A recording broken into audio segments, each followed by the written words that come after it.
But I mean, again, he doesn't know who Gabriel is, right? Because he didn't come from an Abrahamic faith.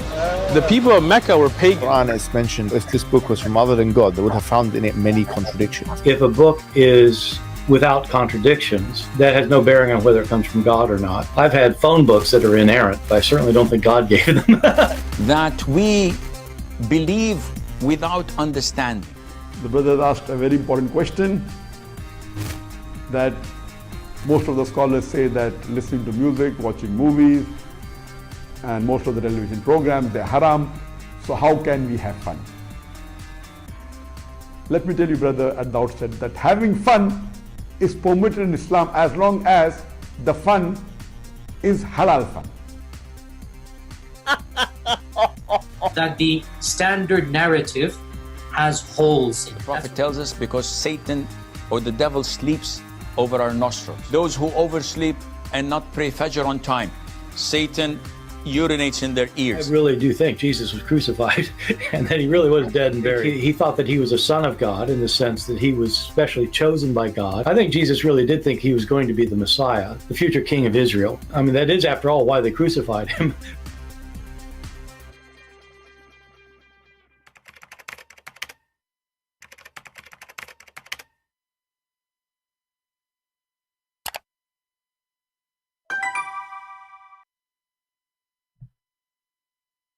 Hello everyone, and peace of Christ to all of you. Please invite your friends and let us have some good time together. Before we start our topic today, which is we worship Allah and we kiss stones to worship him, which is a clear indication that this God is a pagan God and whoever worshiping him is a pagan too. But before we go there, we have some comments we need to answer. You know, always the Muslims, the Muhammadans,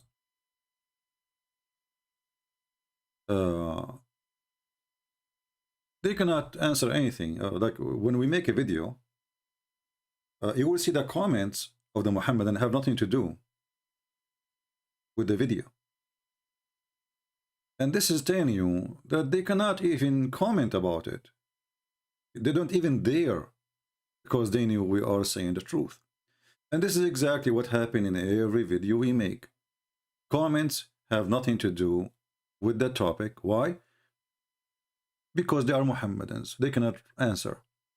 Have you ever hear somebody, he's a Muhammadan, he can answer anything? I never saw one. The only way they can answer is either by, you know, not giving answer. Like if you are debating someone like Shabir Ali, you ask him a question, he say, some they say, and some they say, what do you say? He will never give us an answer because they have no answer. So before we start our topic, let us go and see some of the Abduls who trying their best to prove us wrong. And I hope my microphone is coming good. This time, if we have a bad sound, that's it. I'm going to buy a new microphone. Actually, there's one of you, very nice person. He went in Patreon and he sent me email saying, this is the money I'm donating for you to buy a microphone. I told him, cancel your donation. I will fix it. You know, because I can tell the person he is donating $5 usually, which is, you know, I mean, obviously he don't have money to donate much. You know, I'm very grateful for, you know, those people. Yet he decided to donate for the microphone. So I told him, cancel it. Let us see if I can fix it. Then we go from there. So now we will see this Abdul comment. And again, thank you for the person who offered the donation to buy the microphone. Today, if we have a problem, then I'm going to buy one. What I can do. I mean, this is just almost 20-year-old microphone. So we have Abdul here, his name. He called himself Truth. And he is saying, this is posted by Mr. Muhammad Fuda. You remind me of Fuda, the one who made a lot of fun about the Quran. But anyway, he says, what, Jesus really sinless? You know, the question here, if Jesus was not sinless, that's mean you stupid Quran. It's a stupid Quran. I mean, here you see how the Muslim, even before you start, do you Muhammadan think for a second before you make a comment? You don't, because you are desperate to fight Christianity. So look at the title. Was Jesus really sinless? So chapter 19, verse 19 in the Quran was false then, because that verse in the Quran says Jesus, yes, was sinless. Do you see the stupidity? I mean, can you go farther in stupidity than this? They are even going against their own book.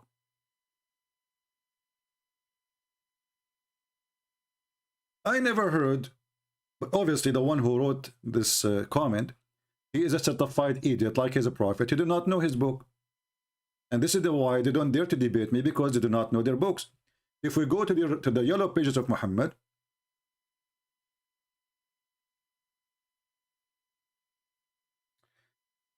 and we will, we will find what the Quran says about supposedly Jesus, which is supposedly Isa, but we don't know really who is Isa. But Muslim, they say this is Jesus. Okay, well, we will go with it for now, at least.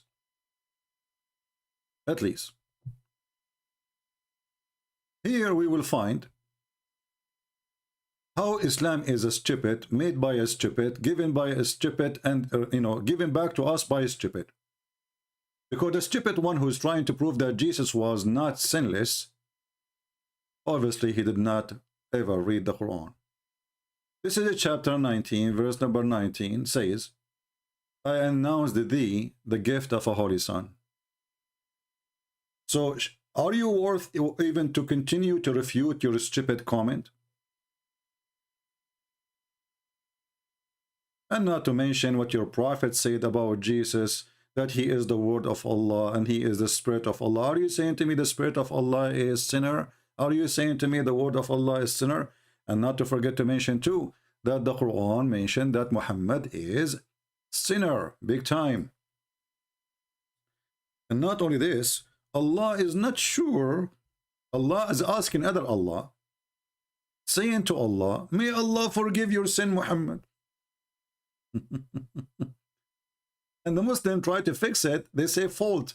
You change the translator right away, you will see it says sin. Actually, you do not need to change the translator. You can copy the text in Arabic, take it to Google, Prophet Google, peace be upon him, and you will see right away the word dhanb. Dhanb means sin.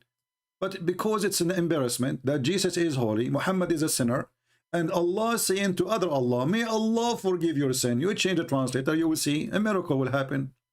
Right away we'll see that Muhammad is a sinner. Here we go.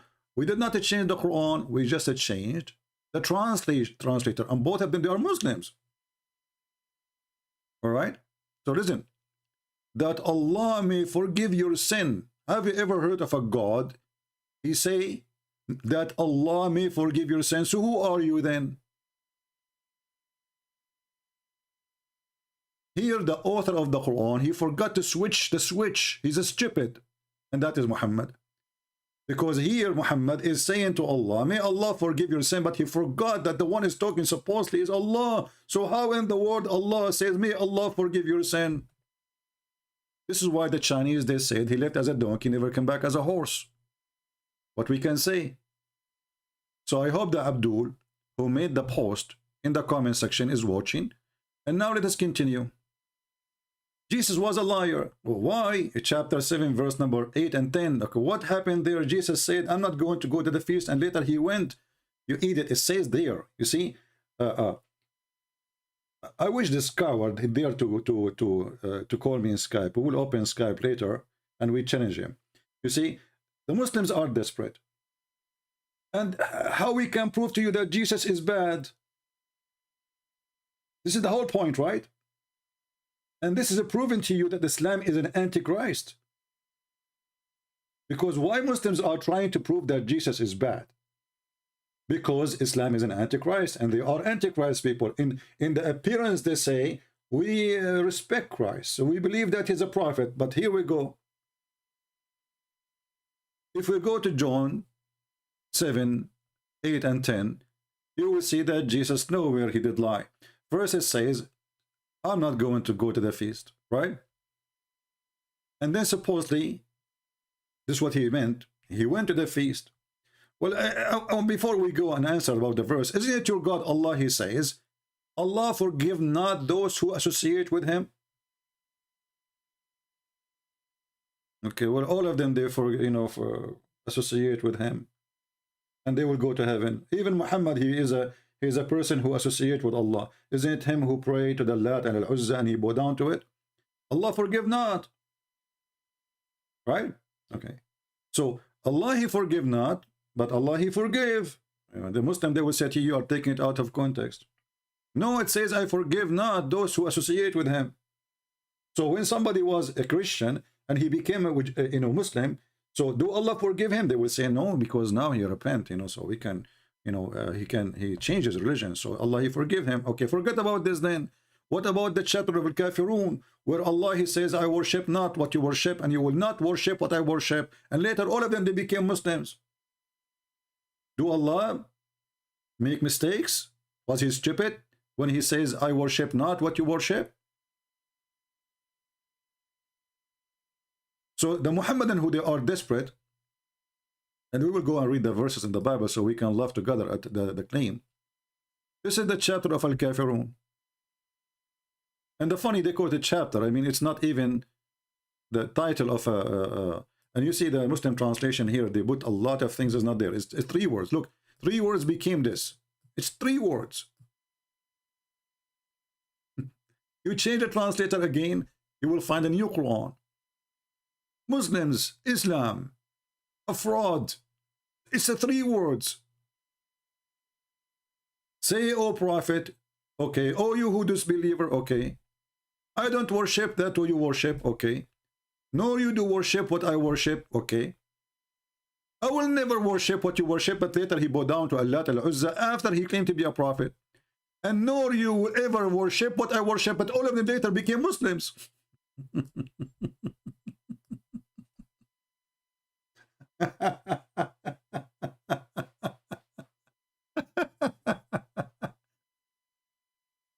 This is what you call a prophet? Is that a prophecy from Allah that you will never worship what he worship? And later all of those he spoke to them, they became Muslims. All of them. What a stupid religion. If you go to John chapter 10, chapter 7, and you read the verses he's talking about, this is a proof again that Jesus is the mighty, powerful God. Why? Because he can appear as he wish, and he can disappear as he wish. So when he went to the festival, he did not go and appear in the beginning. But then he appeared in the temple, and he started teaching. So Jesus, he did not say, I'm not going to go there at all.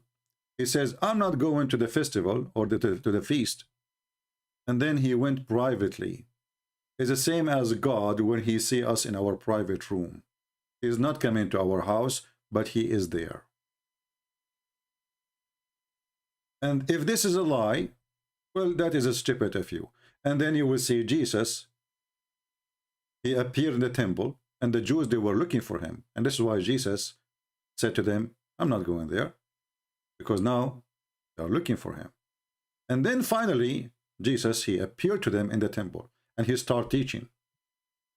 And then they said, who is this person who he never studied, which means he is not a rabbi, never learned, how he can teach, where his teaching is coming from? So when a Muslim, he tried to make Jesus look like a bad person, he have to fabricate a story and come with something is not there. And the question is, why the Christians, they never saw that Jesus lying here? Christians are blind. The Muslims, who they are respecting Jesus, they are discovering that Jesus is a liar. My friend, the liar is the one who says to you that there is a prophet will come after me, his name is Ahmed. And then you idiot, you come to us with a prophet, his name is Muhammad. Isn't it? This is Isa in the Quran. He said to you, or sorry, to his people after him, that there is a messenger will come after me, his name is Ahmed. And what is the name of your prophet? You will say Muhammad. Well, is Ahmad is the same as Muhammad? Was Muhammad mistaken with the name? You will say, oh, to me, my prophet have many names. Well, obviously then Ahmad and Muhammad are not the true names of Muhammad. His true name is Qatham. So if Isa, he said, there is a prophet will come after me, his name is Ahmad, then his name should be Ahmad, not a similar name or close by the meaning. There's a huge difference between the two names. Did Isa lie here? This is the question we leave to the Muhammadan, and as usual, they will never give an answer, for anything, right? And as usual, the Muhammadan, they don't accept that the Bible was by thousands of witnesses, but they accept the Quran by no witness. Even Muhammad is not a witness. When Jesus, he said this phrase, was Muhammad there? No. Which book says this before Muhammad? Nobody. Can you find me one book it says that there is a prophet who will come after him, his name is Ahmad? Nowhere. The Muslim, badly, they look in the Old Testament and they say Ahmad Didat Muhammadim, the praised one. The praised one.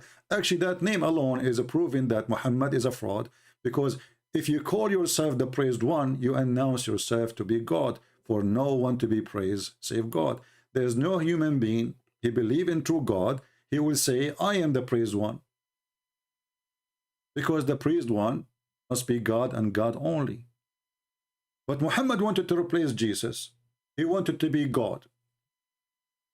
This is why he said, I am the eraser. I want to erase Judaism. I want to erase Christianity. And I am Muhammad. And actually he said in the hadith, that he have many names. If you read them, you will die laughing. And you will see that there is nothing but satanic.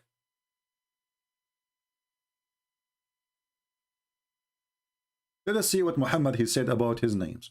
He said, I have 5 names. You have what? You have 5 names. Okay. I am Muhammad. I am Ahmad. I am Al-Mahi, the effacer, by whom Allah effaced kufr. I am Al-Hashir. But by saying that, he is Allah. Because the one who do gather people in the day of judgment is Allah, supposedly. If you go and recite the 99 names of the false God Allah, you will see that one of them is Al-Hashir. What a stupid prophet. He just claimed to be God.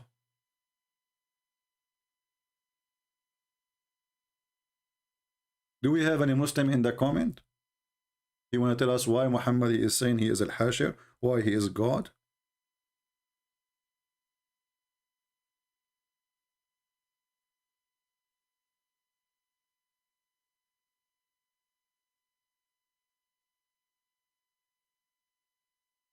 Any Muhammadan?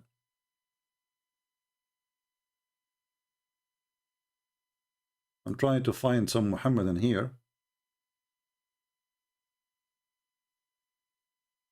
Who is the one who's going to gather people in the day of judgment? Allah or Muhammad?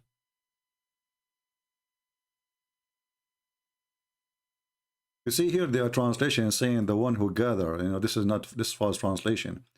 Al-Hashir, simply, Hashar is not only gathering people. Like you will put them in the top of, like it's going to be very crowded. This is in the day of judgment where every dead person come from the grave. Is really Muhammad is the one who will gather people in the day of judgment? He is dead like everybody.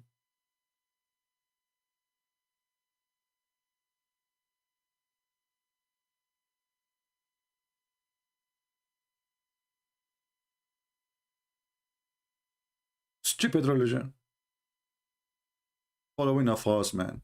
Then this guy, he continued desperately. Let us continue with his comment so we can laugh more. And then he says he abused an Arab woman. First of all, she is not an Arab, she is an Aramaic, and you are a potato like your prophet. Aramaic are not Arab, and Arab are not Aramaic. Same time, in Matthew 15, he did not abuse her. You are a coward liar like your prophet. He blessed her, and he did miracle for her. A miracle nobody can do. So you are a liar, and you have to admit to be a liar like your prophet. He cursed the fig tree. So what's the problem? Here, actually, Jesus is proving to us who is he. If Jesus cursed the fig tree, Allah swear by the fig tree. The fig tree is a tree, symbolic for sin. And the reason Jesus, he gave the fig tree the curse, he wanted to show his disciple that I'm not accepting from you any excuse to say it's not my time yet to do the work for God. It's not my season. You cannot say that to God. There's no season for you. So Jesus, when he cursed the fig tree, the fig tree died. Allah said to Muhammad, read it 3 times. Still Muhammad cannot read. Do you see the difference in power? So when you admit that Jesus, he cursed the fig tree, why you don't tell what happened after that? He cursed the fig tree, and the fig tree died right away. Can you kill a tree by cursing it? You cannot. Then Jesus despised his mother.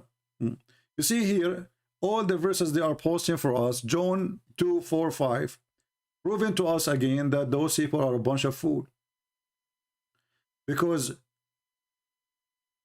aren't you Muslims saying to us, what is the proof that Jesus is God? Aren't you? Everything you are posting for us here, proving that Jesus is God.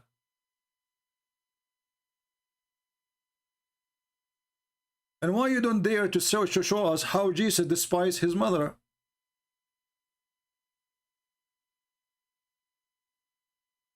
How?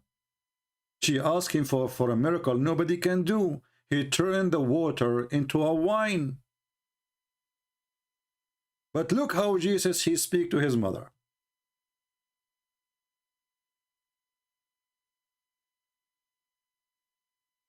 And by the way, you can use a translation you Muslims you like. I'm using translation Muslim like. It's called ESV. This is a translation Zakir Naik like to use. Supposedly this will side with the Muhammadan. So here you will see the story.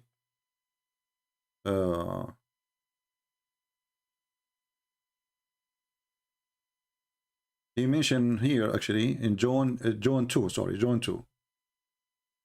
Let's go to John 2. John 2, 4, 5.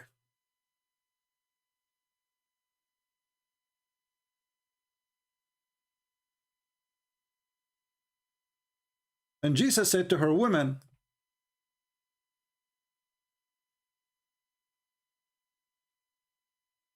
you see, if Jesus is a person like any of us, he will call her mother. But for he is the God of Mary, he called her women. What does this have to do with me? But yet, because he loved Mary, he did what she asked for. Even yet, it is not his time. This is not what I'm here for. What does this have to do with me? But here you will notice that Mary, she is so sure that Jesus the Christ is the Almighty God who can transform water into wine. She did not ask her son, can you carry some water with them? Can you help them in serving the food? Can you help them? She is asking him, we have a lot of water. Make it wine. So the Muhammadan, he found that this is a person, he despised his mother by making a miracle nobody can do. I would love that to do that to my mother if I can.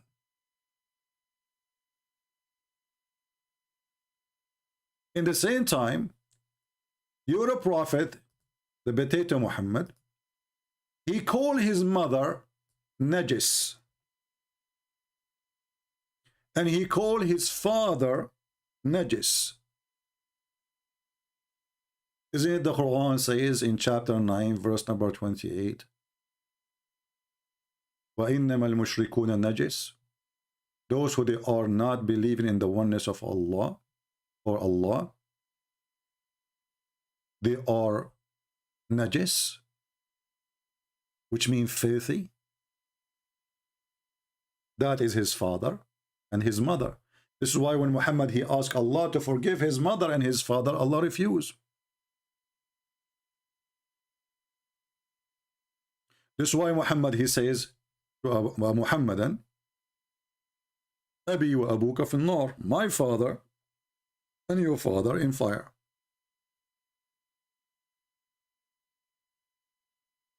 Because he is a son of a pagan family, like he is still actually.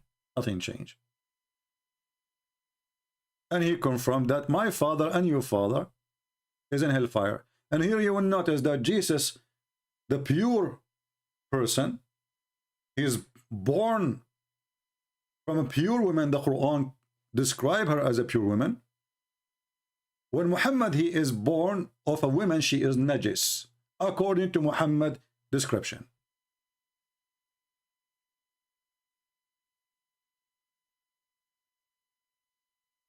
How desperate the Muhammadan are to find that this is a problem for them, that Jesus he despise his mother, when the fact he did for her what nobody can do. And then he continued, Jesus called people blind fool. Here you see, I'm not going to continue with the stupid idiot. You see, just to show you how stupid those people are. Well, if Jesus he called people blind and fool, that will make him a bad person. Let us go to the stupid Quran, Abdul.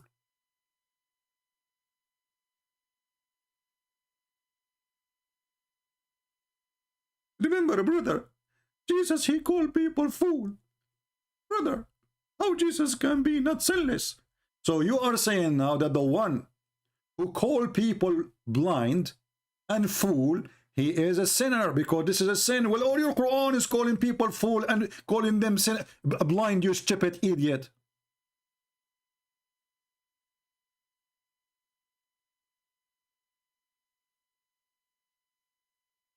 Do those Muhammadan even in you how to write, how to read, or they are illiterate like their prophet? Isn't it? This is the Quran. Isn't it? All those words in yellow, they are speaking about the blind, the blind, the blind. And not only that, actually, the blind man, when he came to Muhammad, he made fun of him. Chapter 80, verse number 1 and 10.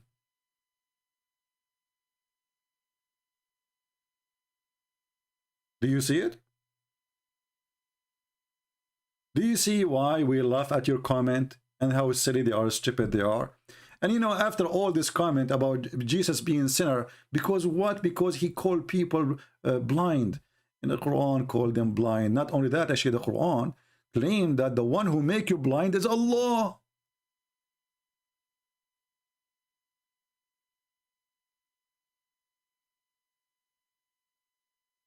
Who is the one who will make you blind?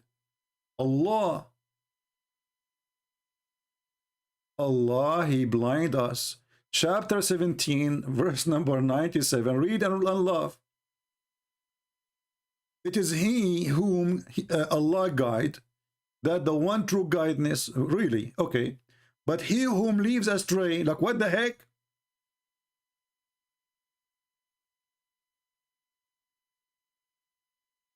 And look at the first translation, by the way.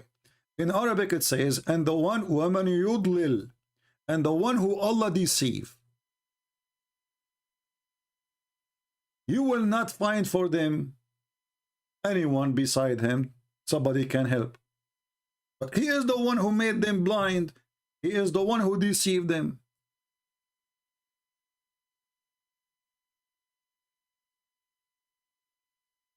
And you remember I said to you that Muhammad, he says he is Al-Hashir.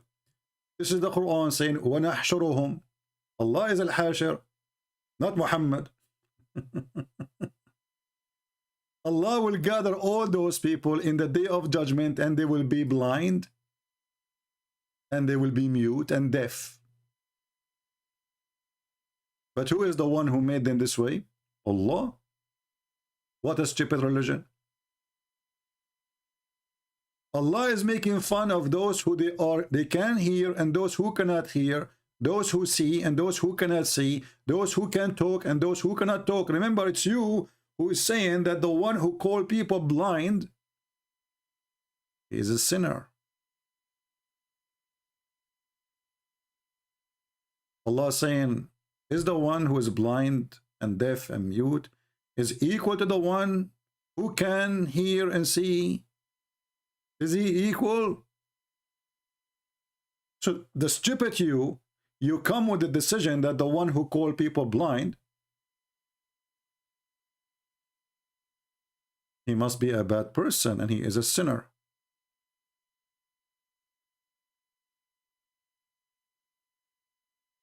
Have you ever heard of a stupid religion more than this?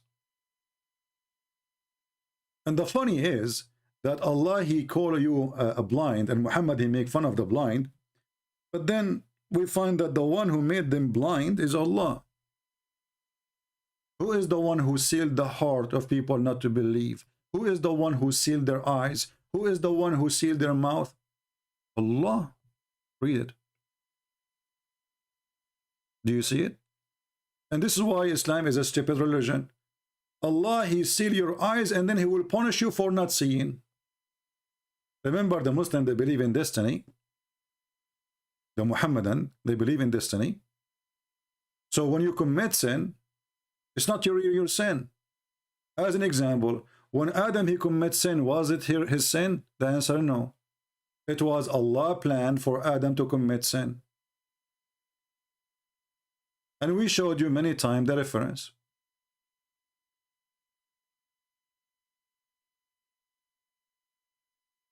And this reference, by the way, proving to us again that Muhammad is a time traveler, which I will make a video about it. So the time traveler Muhammad, he decided that Adam and Moses, they met and they have a debate. Have you ever heard of a time traveler like Muhammad? Moses, he met with Adam where? Especially Muhammad, he said that he is the first one to be resurrected, which means all prophets, except supposed Jesus, because in heaven, all of them, they are dead.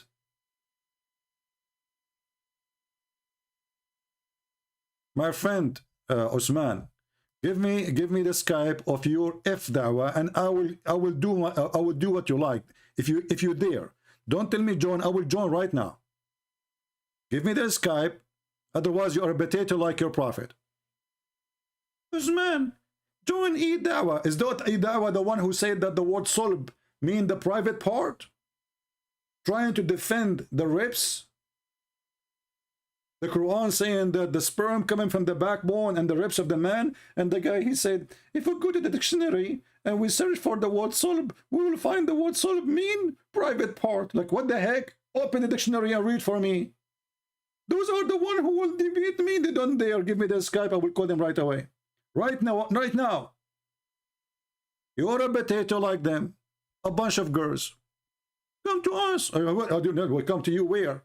Go live in your stream. Give me your Skype. I will call you. Potatoes, they will never dare. So listen. The time traveler Muhammad, he said that Adam and Moses, they met. How they met? Maybe in Walmart. You never know. They do shopping together. You know, like, come on. Like,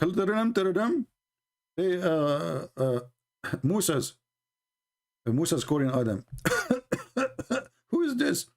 I am Moses, grandfather Adam. Do you like to go shopping in Walmart? How in the world Moses and Adam they met? And then look at the conversation.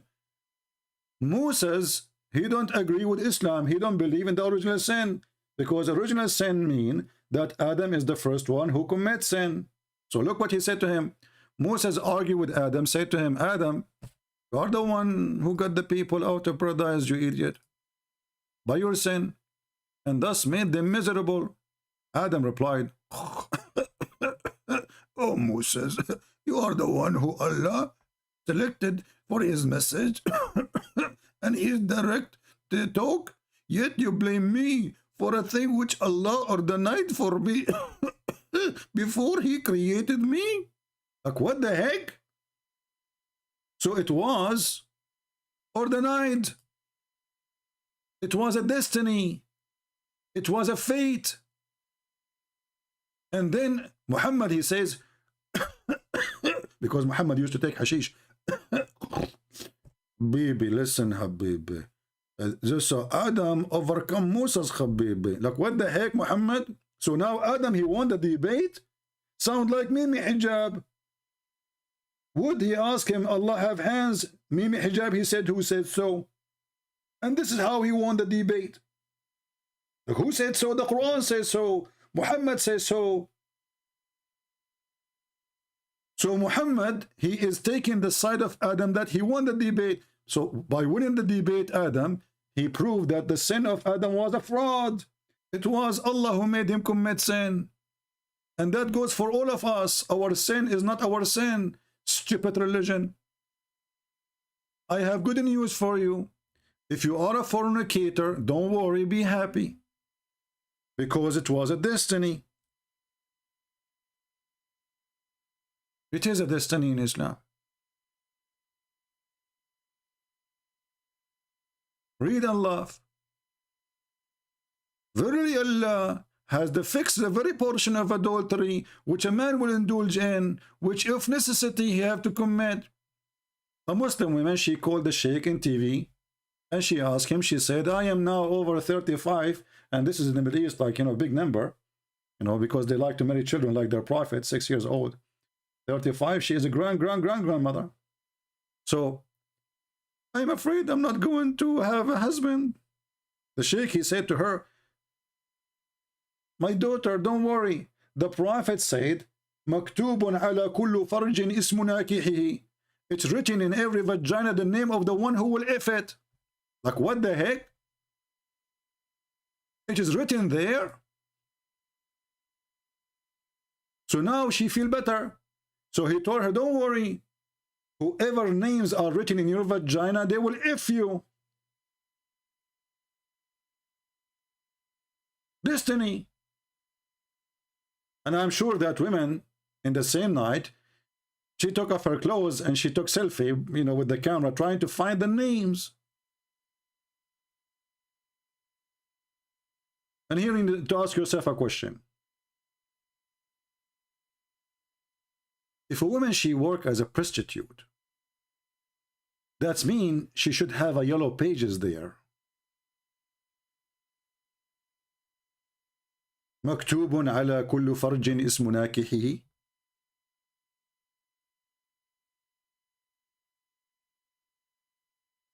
And this is what Shaykh al-Islam, he said.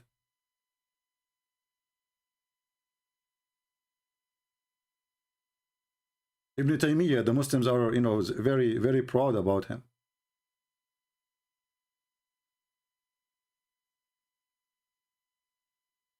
So the Muslim believe in destiny, and then you ask yourself, what the heck with this religion? So now I'm a Christian because Allah, He wrote my destiny to be Christian. You are a Buddha because Allah wrote your destiny to be a Buddha.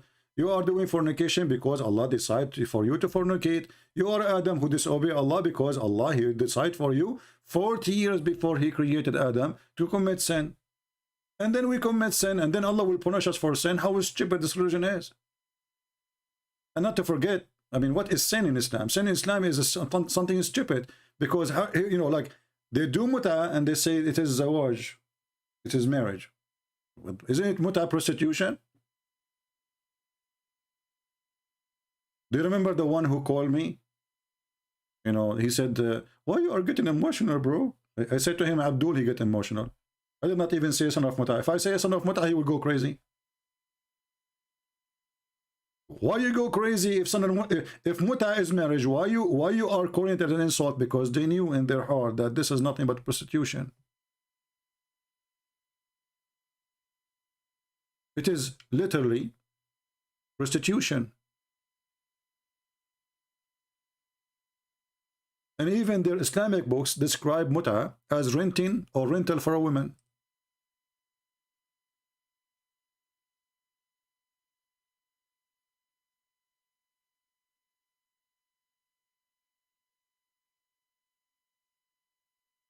Let us see.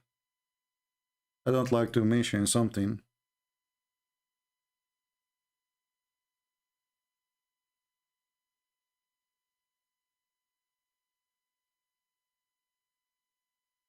Without showing the reference.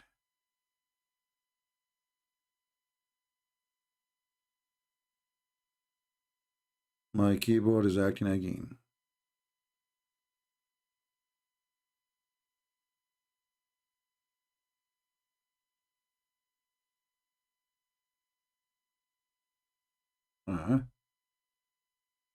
Yeah, this search engine sometime.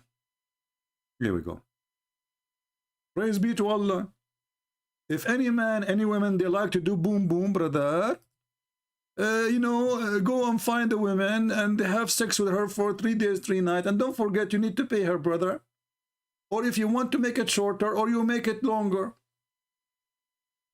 Is that a destiny? Yes, brother. Everything you do is destiny. Everything happened to you is a destiny. Pagan cult. Anyway, I don't know. This video will go forever this way if we stay with one comment like this. Let us go to the second comment. We'll try to go faster now. Another Abdul. In the video, who is Allah, he says, this dude is just wasting his life. I criticize Islam in almost every video of yours. If you hate Islam, then leave Muslims alone. Hey, Abdul, you pray to Allah 5 times a day and says, please Allah, don't make us like the lost Christians and the cursed Jews. Why you don't leave the Christians and the Jews alone? All your Quran is nothing but insult to those who don't follow Muhammad. Specifically those who they are Christians. You leave us alone, you don't cry. Huh? Get some candies. Next.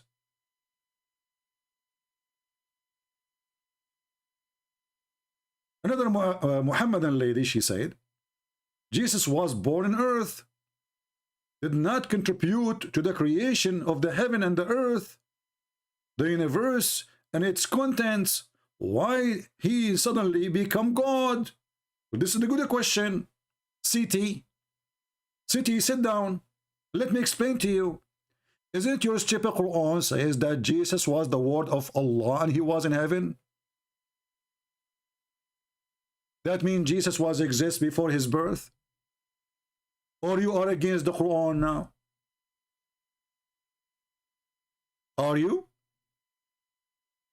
Was the word of Allah born? Isn't it Allah, according to you Muslims, he say B is going to be? So if Allah, he created anything, he created that by Jesus, for he is the word of God. If we go to the yellow pages of Muhammad, we will find the following.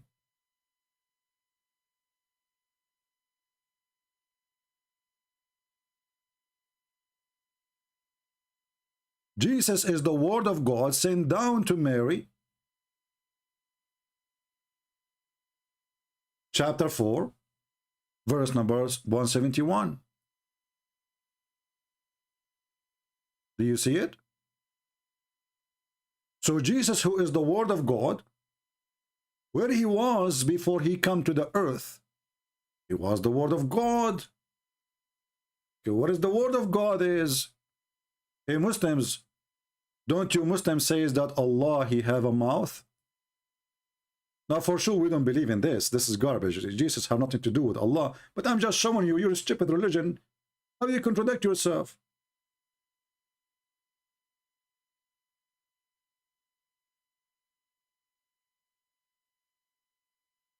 The same verse saying, don't say Trinity, is the same verse saying there is a Trinity. How? Because Jesus is the Word of God, and he is a spirit proceeding from this God, as you see, and this is your translation, Yusuf Ali. He is the messenger of Allah. Okay. What kind of messenger he is? Well, he is the Word himself. You see, Muhammad, he is not the word. Muhammad, he received the word of Allah, supposedly.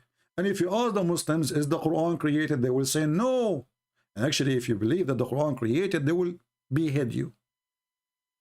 There's a group of Muslims, they believe in that in the beginning of Islam, they behead them.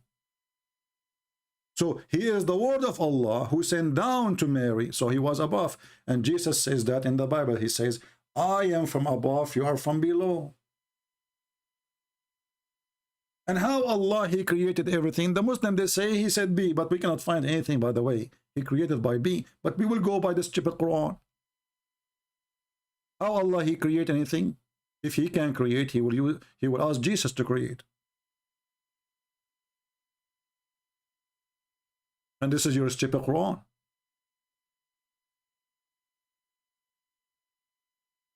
And by the way, the same verse supposed to refute the Christian says that if Allah, he decided to create someone, like Isa is the same as Adam.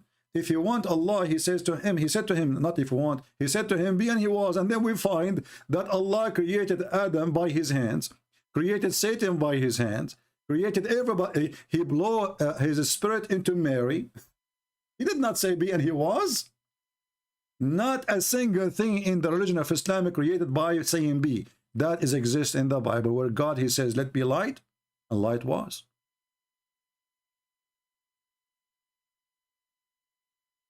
A stupid contradiction. So suddenly Jesus became God? No, not suddenly. This is why Jesus says, before Abraham I am. So his birth have nothing to do with his existence. This is his birth in the flesh of a man between the Jews, because the Jews are waiting for him. This is why he was born between the Jews.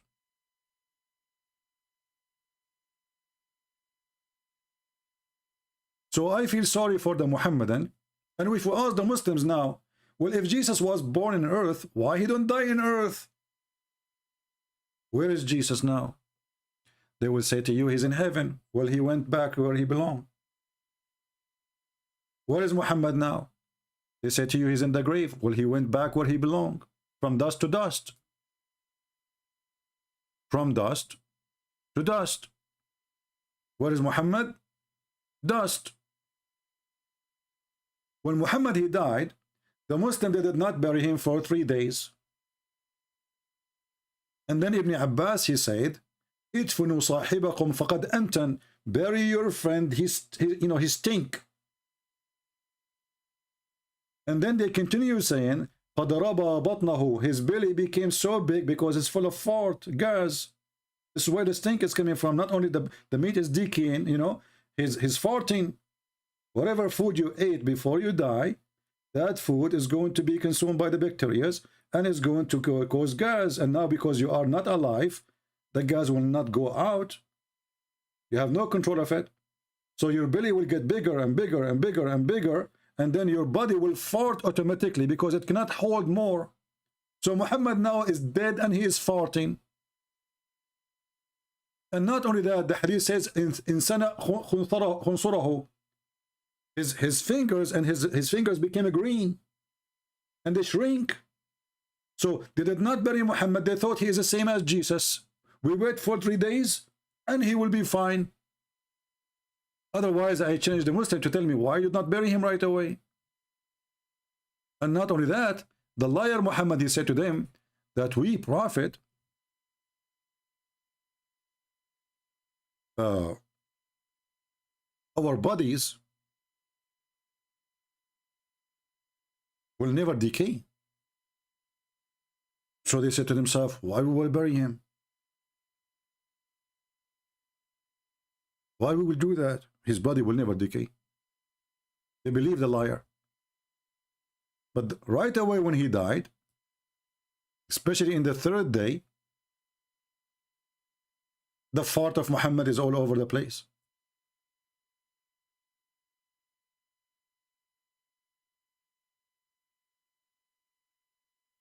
Look at the liar. He said to them, and by the way, translation is a lie. It says here, invoke many blessing on me. In Arabic, it doesn't say blessing, it says a pray. This is why Mimi Hijab, he said it's mean pray for, not to. Thank you. Suppose it's make a difference. Pray for, not to. So pray for me every Friday. Okay, why? For your prayer will be submitted to me.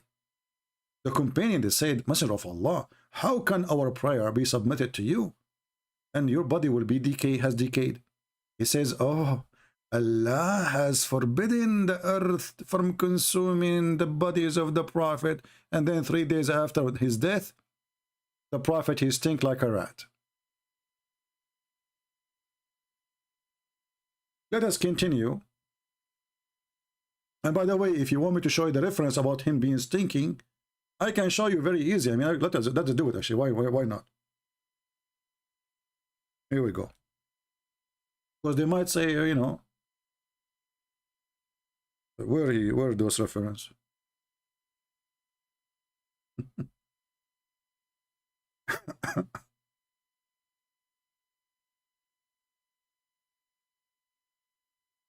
Okay.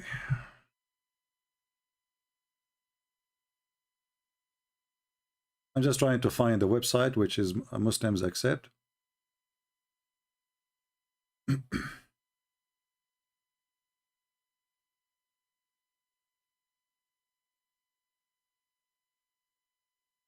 I hope the noise is not coming. Somebody is working in his yard.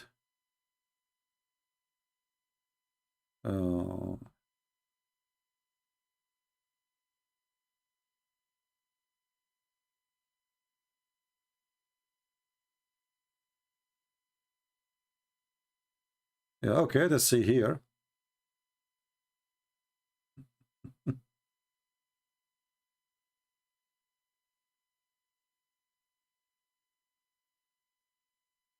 And you know, Muslims, there's a very easy way to discover if Muhammad is a prophet or not.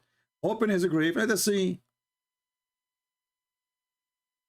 Open his grave, and let us see if Muhammad, his body is still as it is. If it's it's going to be a miracle for sure. Remember, it's going to be as it is. Not like the mummy. It's going to be as it is because Allah, He forbid the earth from consuming our bodies. Here we go. Let us open official books. And now they will cry. And they will say bye-bye.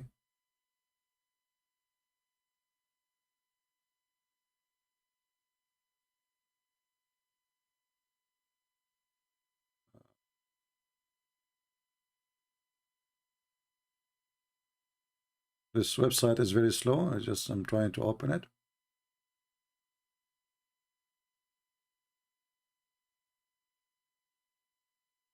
Read with me.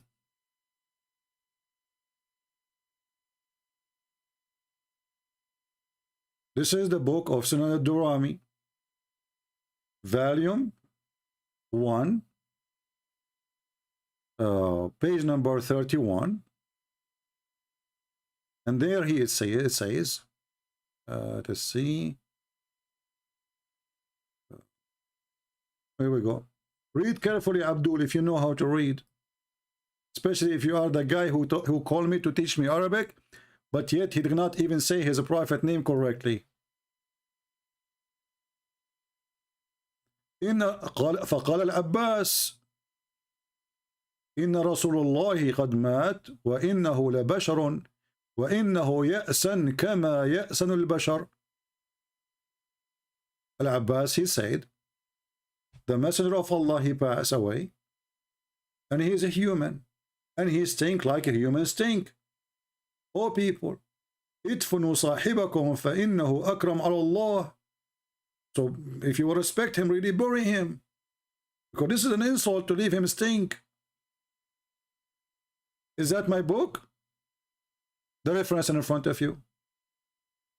And this is from Google Books.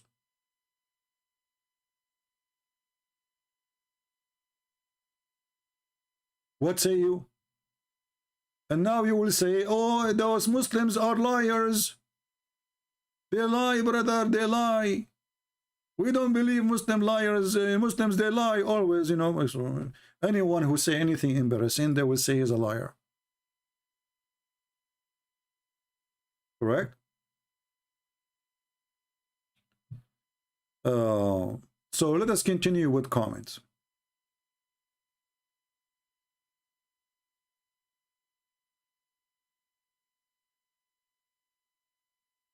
Here another Abdul, supposed he is smart. He said, you guys invite your friends, we have only 910. I came in this time, so we can, you know, I'm trying to go like when it is morning my time will be night in Indonesia, so we can have Indonesian. Some other time, so we can have people in Europe. You know, I'm trying to mix the time so everybody can have a part of being with us live. So this is Muhammad, and his name is, you are a cunt. So we're speaking about his prophet, you are a cunt. Uncircumcised, eating pork. Okay, I will stop one by one. So this Muhammadan is insulting the Christians supposedly. And look what the accusation says, you are uncircumcised. I have a question for you. Why Allah prophet did not circumcise himself?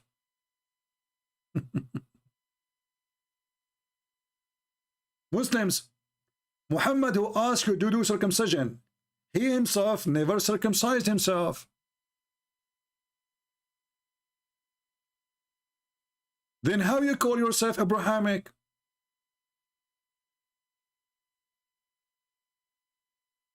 How Muhammad he claimed that he is Abrahamic and he is even descendant from Abraham? Isn't it this is the covenant for Abraham and his people? If you remember, Abraham, he circumcised himself by using the hammer because his private part is so big.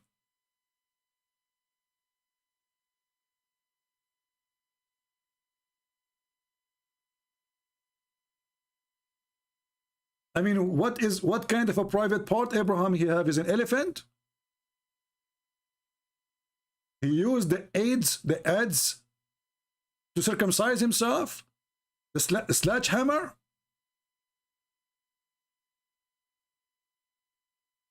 So Abraham, he used a sledgehammer to circumcise himself. Muhammad, he never been circumcised. Isn't you Muslim, you follow the Sunnah and you follow the Prophet's steps? Here we go, the Prophet never circumcised. So what you do?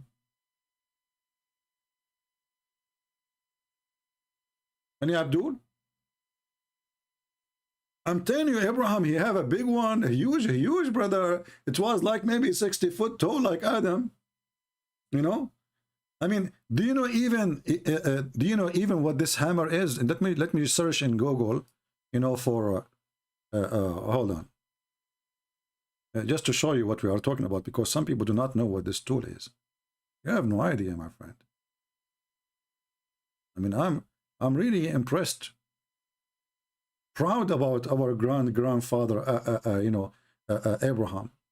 He's not my grandfather, by the way. I mean, I'm not from Abraham. And Arab have nothing to do with Abraham.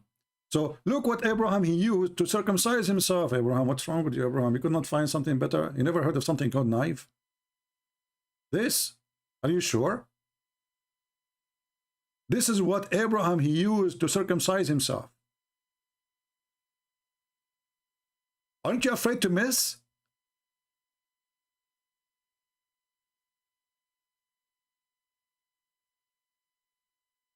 You know, I think Abraham was practicing somehow, you know, like for a long time. So he knew he will never miss, because one little mistake is going to be very ouch. You know, like, oh boy. This is how Abraham, he circumcised himself. Who told Muhammad this information? The book of histories. From where he got this? Allah, he told him. So look at this idiot. He's making fun of you, Christian. You don't circumcise yourself, but his prophet himself never circumcised. And I challenge you to post a comment. Show me where Muhammad circumcised. Go ahead. Go ahead, be my guest. And then you say, eating pork? Will you Muslim eat pork? You Muslim eat pork. Look what happened. Just to show you the stupidity of this religion is. The Quran says the food of the people of the book is lawful for the Muslims. And as long you know that we eat pork, so how Allah he made it lawful for you?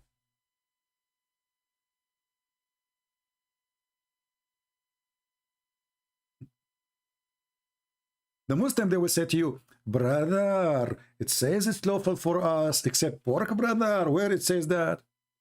You will say there's different verses, it's not lawful to eat pork, but here it says, this is after, I make lawful for you the food of the people of the book. All their food. He doesn't say there's except. Secondly, if we are not circumcised, how you eat our food? What is circumcision then for, supposedly? Abdul, are you there? So, are we good people or we are bad people? If we are bad people and we worship false god, then you should not eat our food.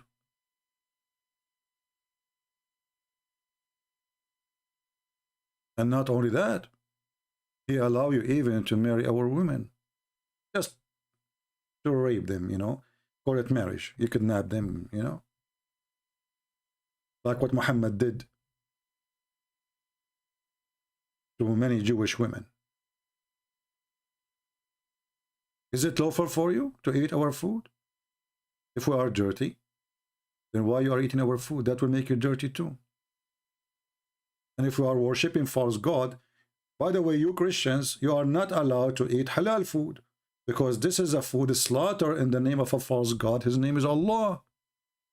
So if you go to the market and you find the sign, the mark of the beast, halal, on any food, it is forbidden for you to eat it.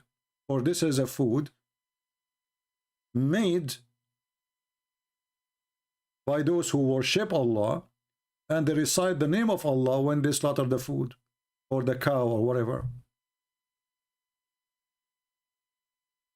And this is why I want Christians, you remember the video we made just 2 days ago? When the Muslim they says it's not befitting for Allah to have a son, it's the opposite, Abdul. It's not befitting for us, not only to Jesus, even for us. I mean, Jesus is holy. We are not holy. It's not even befitting for a donkey to accept God to be Allah. Even a donkey, even a pig. I mean, this religion allow you to do muta. What is the difference between you and the pig? You jump from a woman to a woman. And this is what the pig do.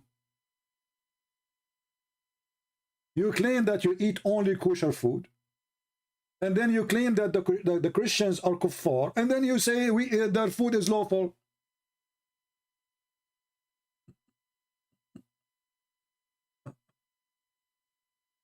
How stupid this religion is. If a person worshipping false god, then you should not eat his food. Because everybody knows when a Christian woman, especially in the old days, maybe these days, you know, there's some believers, there's some not. There's many that are Christian by name. But when they make a dua, they put the cross on it and they say the name of Jesus. When they cook, before they eat, so you are eating a food, have a cross on it. How you eat it?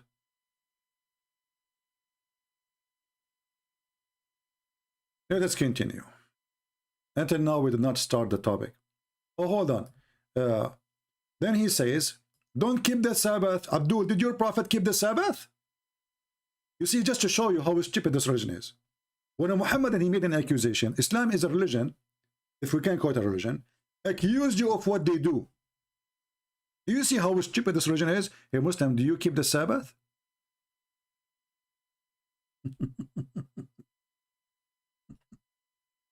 And then he says, believing in 3 instead of 1. No, we believe in 1. We don't believe in 3. You are a liar. You are a fraud like your prophet. Actually, it is you who believe in 3 instead of 1. Your Islam is based on 3 musketeers. Allah, Jibreel, Muhammad. You don't believe in 1.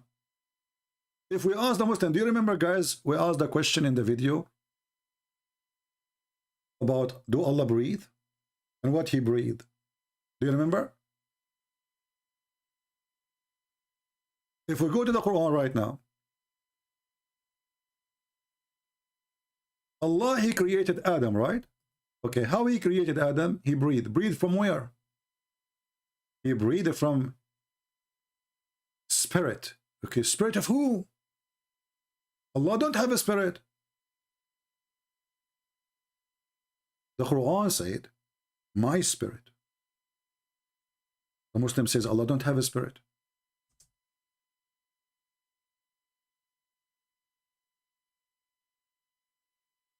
I will be so happy to see one Abdul exist ever can tell us when Allah he breathed into Adam, he breathed from where?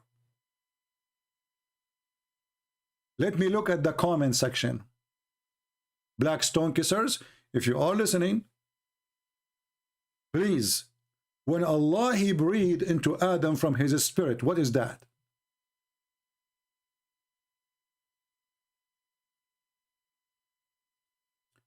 Somebody saying you don't debate. Why you don't debate a sheikh in front of audience? I have 1,000 audience right now. Are they audience or you are not? Do you think you are a mosquito? The question is why your sheikh are coward to let me call them.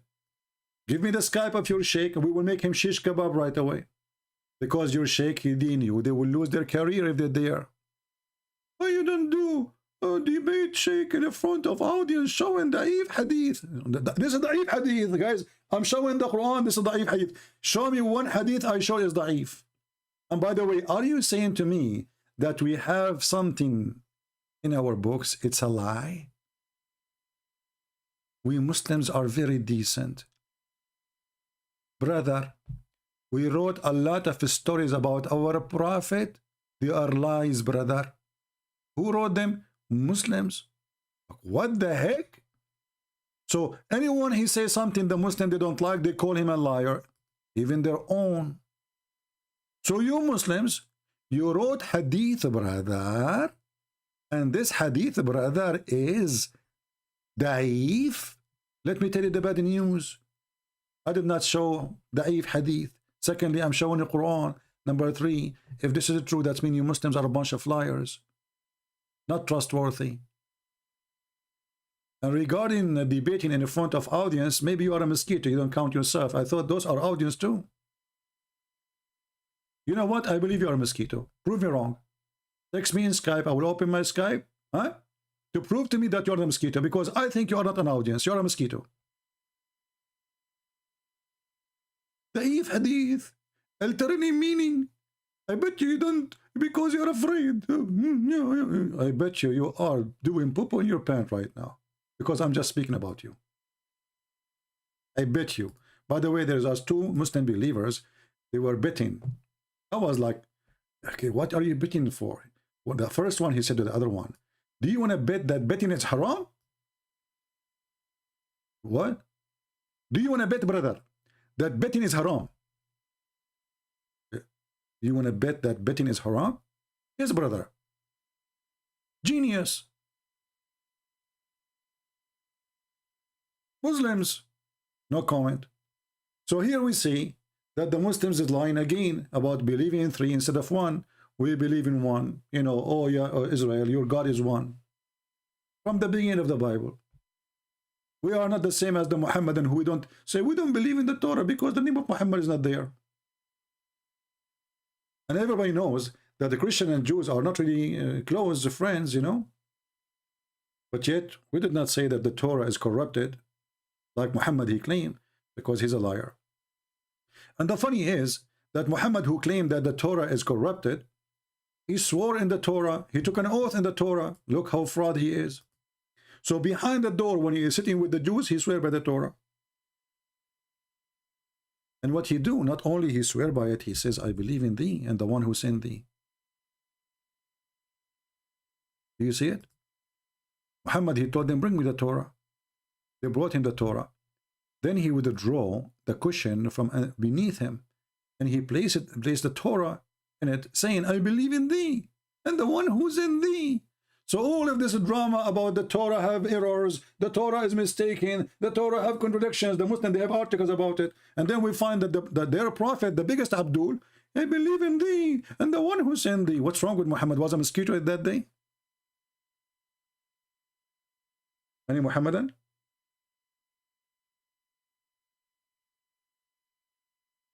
I believe Muhammad was a mosquito that day, taking hashish. Too much hashish. This is a either you believe in the Torah or the Torah is not. And then the Muslim, they try to fix it. They say, brother, when the prophet, he says, I believe in thee, he don't mean thee. He means some of thee. Like Abdul, he put the Torah under his hand. I mean, do you see the fabrication? The guy, he said, bring me the Torah, not a page of the Torah. They try desperately to defend their stupid prophet. Let us see who's next. Who's next? Who's next? Let us see. The next victim. Oh, here we go. Christian Prince. At least this person is not insulting, you know. Christian Prince, answer my simple question. When did Jesus ever said God is one in three? Well, there's all over the Bible. Isn't it Jesus says, the one who saw me, he saw the Father. Me and the Father is one. Me and the Father. Me. Why I repeat to you? I mean, you're deaf. You're a Muhammadan. Allah made you deaf. Me and the Father is one. When Jesus got baptized, even the angels, when they came to Mary, I mean, we can show tons of reference. When the angels came to Mary, and they told her, well, you are going to have a child. Who was that a child? What they say to her? You see, I can say, now I'm God. But if you witness yourself, who care for your witnessing? And this is, here we go. Muhammad, he witnessed for himself as a prophet, but nobody witnessed for him. And then he forced you to say Shahada for something you never saw.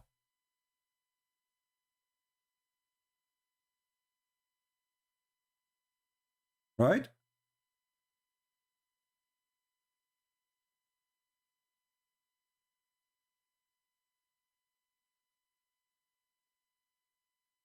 When the angels came to Mary, let me open the verses.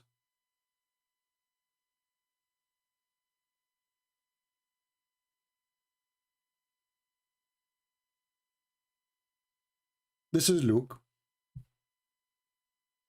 And behold, the angel is speaking, that you shall conceive in the womb and bring forth a son, and shalt call his name Jesus. He shall be great, and shall be called the Son of the High, or the Highest. You see it? The Son of God. And the Lord God shall give unto him, throne of his father David. This is the angels now. Where Jesus said, okay, now we go, this is, by the way, when the angels, they speak of what Jesus is saying, for they are the messengers of God. And this is confirmed in the Quran.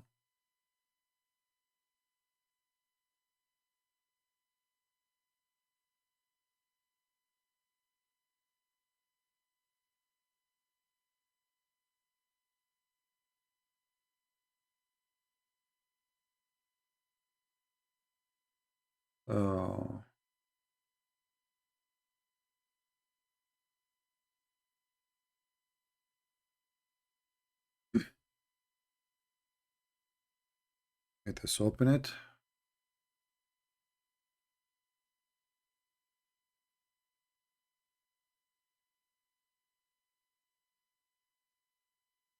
See, the Muhammad, everything you sign in the Quran is a theft from somewhere.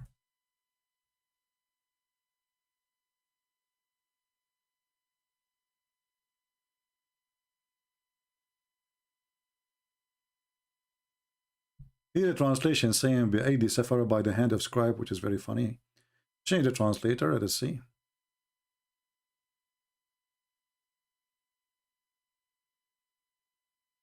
You see it?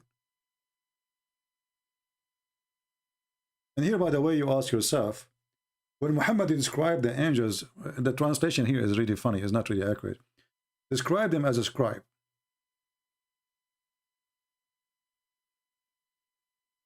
And they are the one who is delivering the message, right? Okay. So, exalted in dignity between two brackets, purified in the hand of the scribes of the angels. How the hands of the angels are going to purify anything? Especially this is the word of Allah, if Allah is God.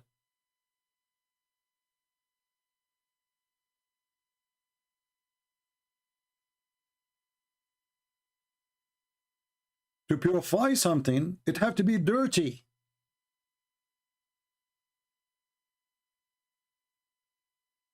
Especially now we are talking about something physical. It's a book. Suhuf. The record. So the angels, they purify the record of Allah. Why it was dirty? Maybe Allah, he was eating pork when he said those record. And then the angels, they will purify it.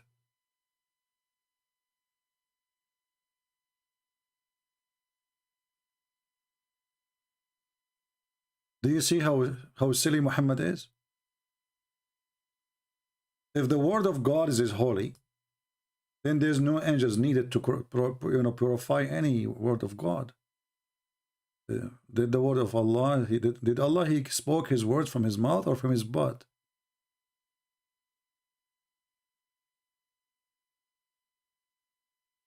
Why we need to purify what Allah is saying?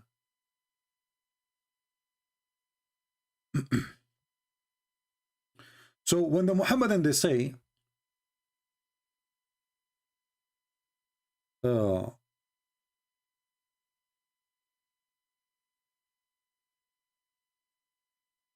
where in the Bible Jesus said there is a three and they are one?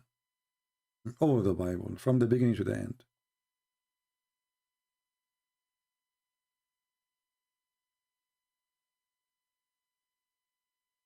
If you go to John chapter 14, and this is what the Muslim, they try to make it about Muhammad too, because they are desperate, bankrupt.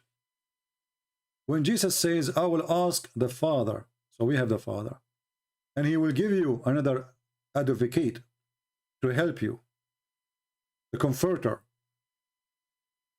What is that? The Spirit of truth. So here we go, Jesus is the Son, and the one who's talking here is Jesus, remember. And the Spirit, and the Father. And they say to you, where Jesus said that?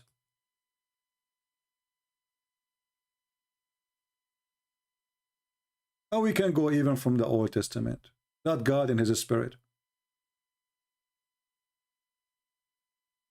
When the Old Testament prophesy about the coming Messiah, the prophecy says his name will be called Emmanuel, which means God is with us. I'm so grateful they did not say Elijah, because then Mimi Hijab, he would say, God is with us.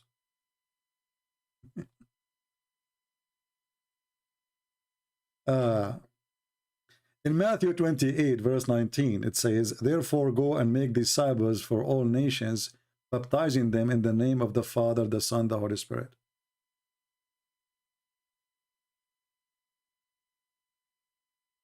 And the same prophecies in the Old Testament is mentioned in Matthew, that the virgin will conceive and give birth to a son, and his name will be called Emmanuel.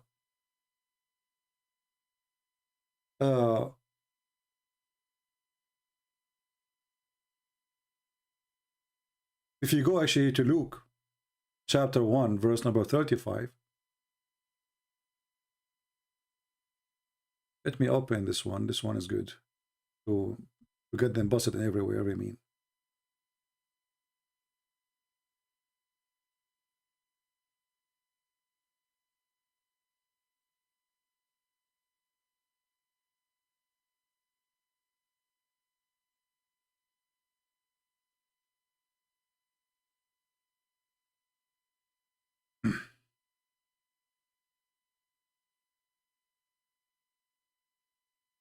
I feel sorry for the Abduls.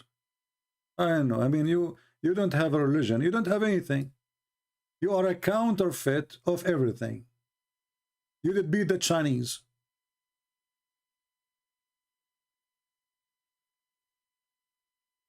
Literally.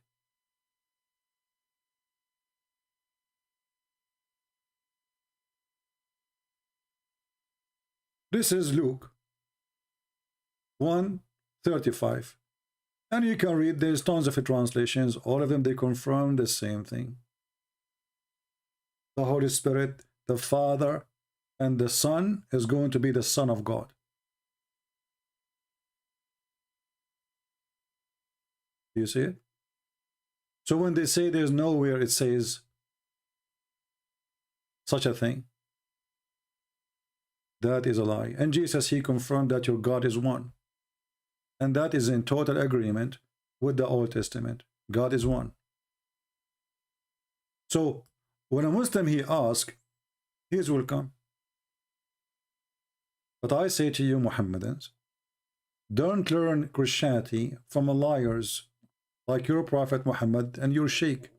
They don't even know their religion, how they can teach you about our belief. Now,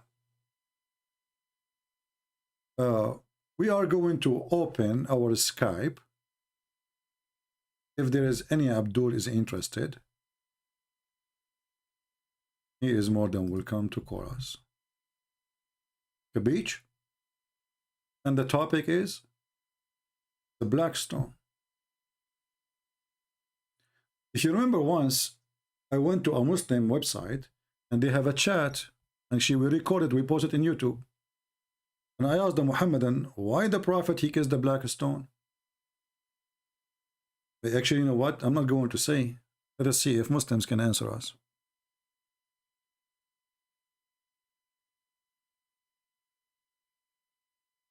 We are opening Skype. It's taking time. All right, my Skype is open.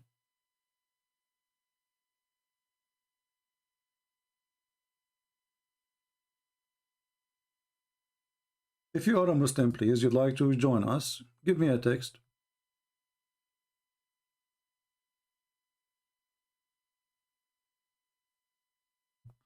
We have somebody, this is caller from before.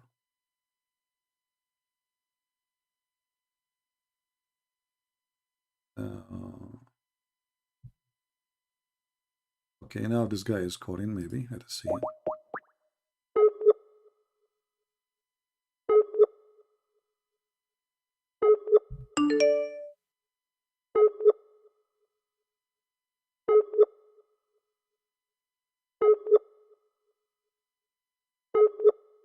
Well, obviously, his internet is horrible.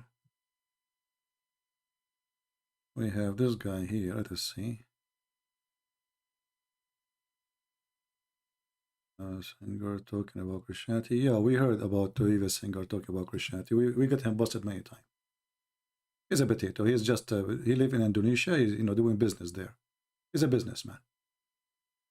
Do we have any brave Muslim who would like to call us?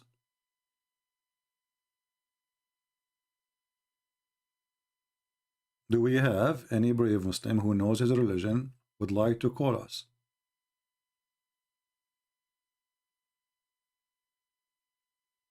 Especially if a person, he is educated, he speaks nicely, we will have a good time.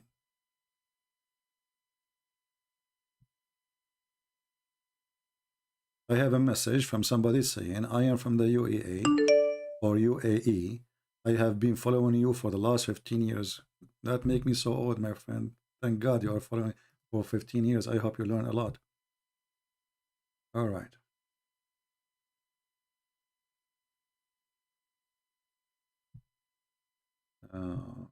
Don't call me. If you are a Muslim, don't call me. I will block you.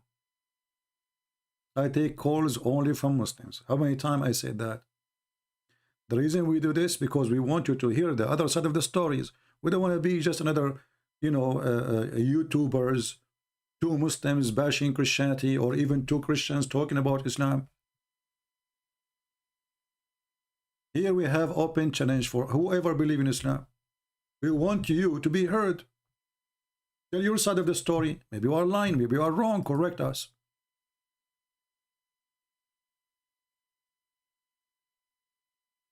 Why you never answer John 17:3? Okay, big man, hold on. John 17:3. We have Mr. Okay. Mr. Big Man is saying this.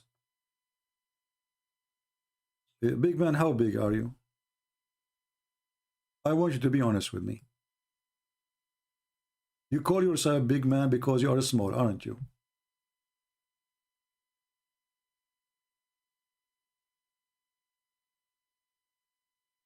Small ones always they dream about themselves to be big. And big ones, they don't want to be called big man. Why you never answer John 17:3? What's wrong with 7? What do you want?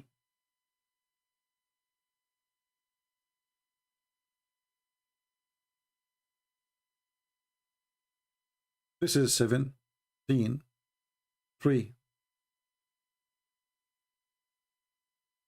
And this is the life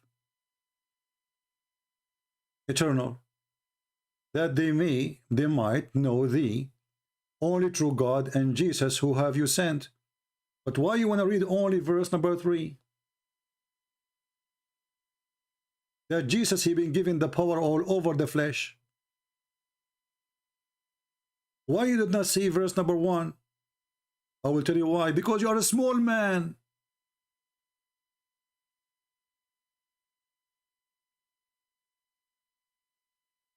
You are so tiny, a mosquito.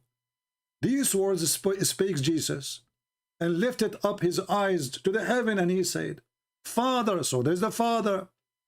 The hour is come. Glorify the Son. Have you ever heard of God glorifying a man? He glorified the Son. And that the Son may glorify thee.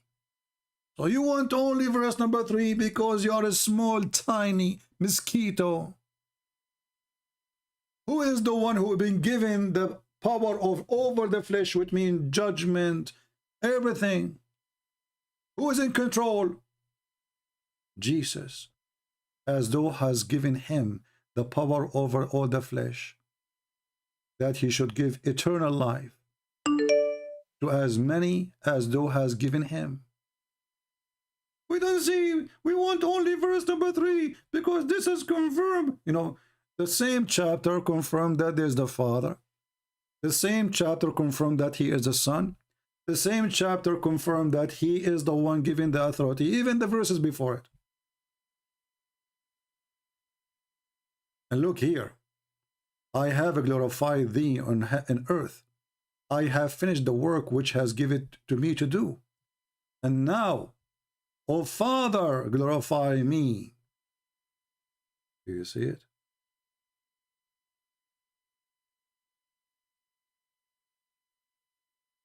Before the word. Cowards. They want you to read only a verse. Only one verse. Verse number 3. Don't read the verse before it. Don't read the verse after it. Don't. This is the only verse we like. All mine are thine, and all thine are mine. I am glorified in them.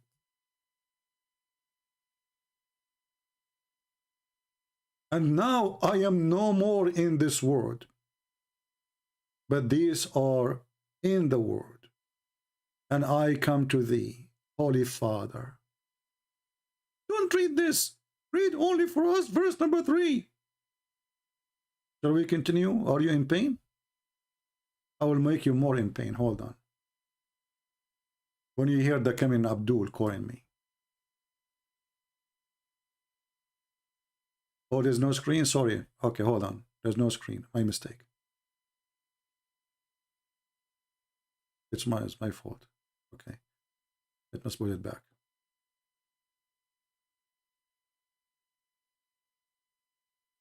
Do you see it, Abdul? You are a coward. You don't want to read verse number 1. You don't want to read verse number 2. You want to read verse number 3. But even verse number 3 condemn your religion. Because the eternal life is in the hand of Jesus.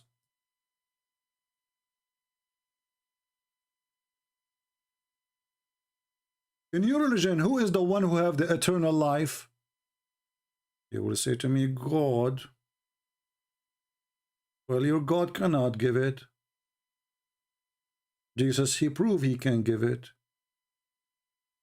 He resurrect people from death. Your God could not resurrect a chicken. According to you, Muhammad, his children, they die. Can't Allah resurrect a child for Muhammad just for the sake of Muhammad? He could not. So you are a coward, you are a small man, but nothing, no surprise. He left as a donkey, never came back as a horse. Now let us see if there is any Muhammadan.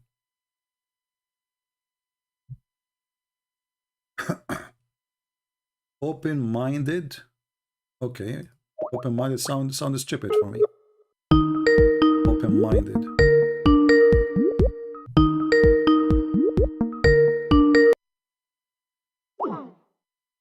Open-minded, he is unavailable. Well, he did not open his Skype, maybe. Let's try again. Open-minded. He is not available. Open-minded, unavailable.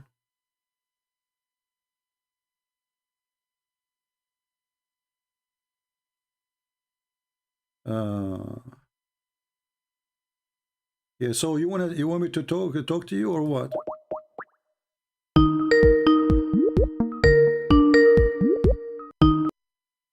Potato, let me block you then.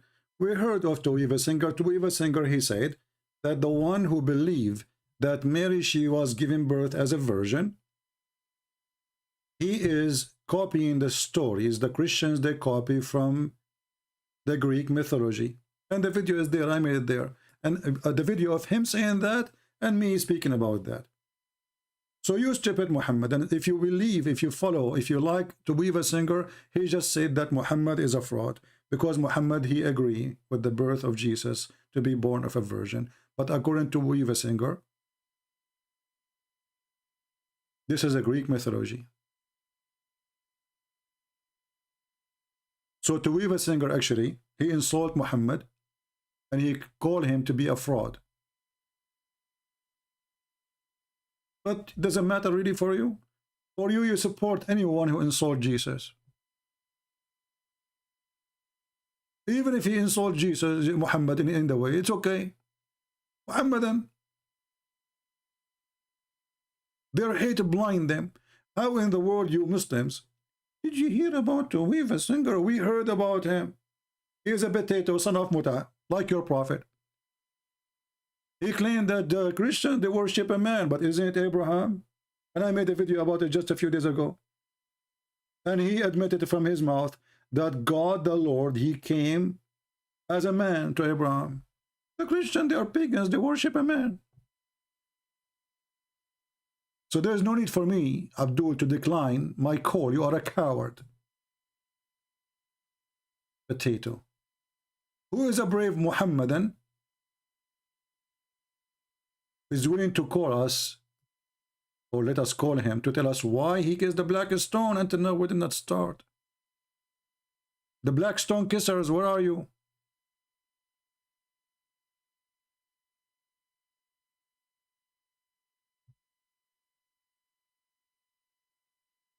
Who is a Muhammadan can tell us why you kissed the black stone?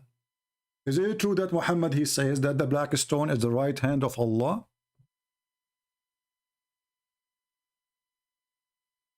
Is that true? Why Allah is a stone? Muhammad, he said, the black stone is the right hand of Allah in this earth.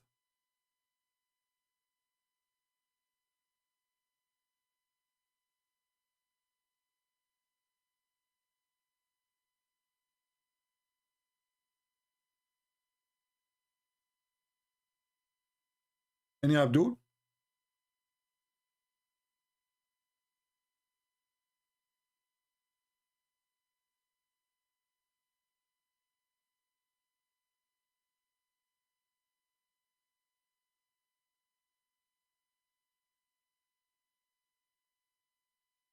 Anyone?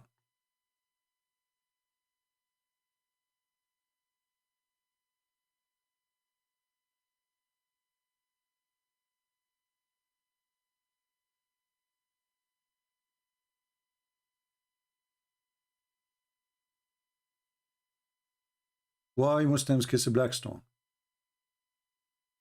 Who wanna tell us? There's tons of videos on YouTube. I find them hilarious, funny, stupid. They claim that Muhammad, he said that the stone used to be one of the diamonds or the pearls in heaven. So, and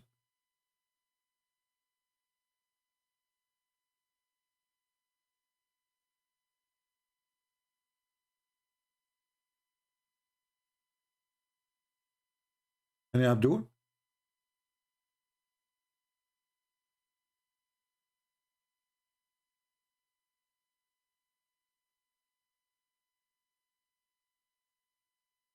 There is a video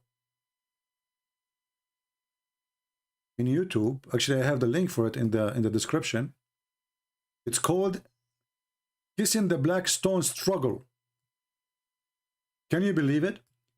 Thousands of pagan Muhammadans struggling to touch the stone because there's a lot of people, they want to kiss it and touch it. It's a holy stone. Kissing the black stone struggle.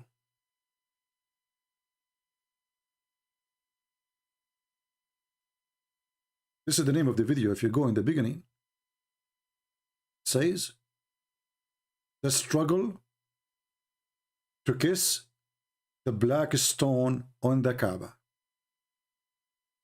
And people are fighting, and there's police. And look, this guy is touching the Yemeni corner. It's not even the black stone no more, because Muhammad, he claimed that those two corners, if you touch them, it erases your sin. In the same time, they say that they are not pagans. Is it true that touching them erases your sin, Muslims? Who wanna cry? Who wanna cry? This guy, he can't touch the black stone from far away. Look at his nose. You do not even need, you don't need to go there. Look at this. Look. Line up their hands. They are trying to reach, but they cannot. We want to touch the black stone. I want my sin to be erased. And look, they have a policeman too to guard the pagan stone. And by the way, there's no stone in the stone. There's no stone in the stone. Do you know that? We explained that many times. Any Muslim want to tell us where is the stone? The Muslims, the Muhammadan, are lined up to touch the stone, but there's no stone left. Look at the... I feel sorry for this policeman. Everybody want to touch him. Look, don't touch me. This is my testicles. The stone is here. No, not me. Don't put your hand on me. They need a guard next to the stone because there's nothing left. There's rocks, and there's little tiny rocks in the rocks. You can search right now to video the maintenance of the black stone in the Kaaba. You will see with your own eyes how they are fixing the stone. Allah can't fix it because the stone is gone. How this stone is the right hand of Allah, and yet Allah could not protect his stone. How it is a must to kiss, and there's no stone left.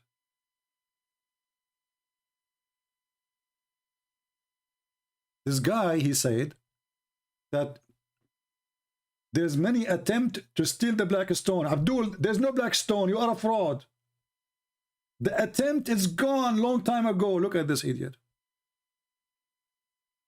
there, and they put the black stone there, and they ordered the people of Qatif to perform Hajj on the following year, 318, to perform Hajj stone there, and they built a house.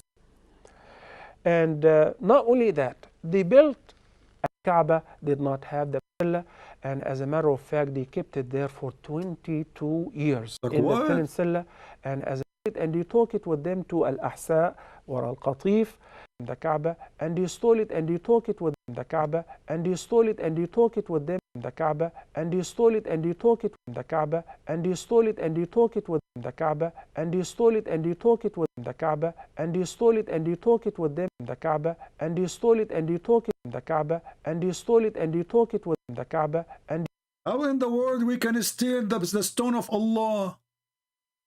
So the Al-Qurmuti, he came to the Kaaba, he destroyed the Kaaba.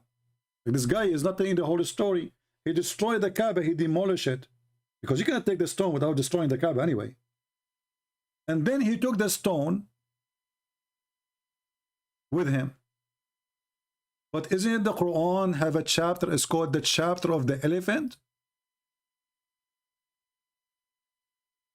Which means Allah will protect the Kaaba?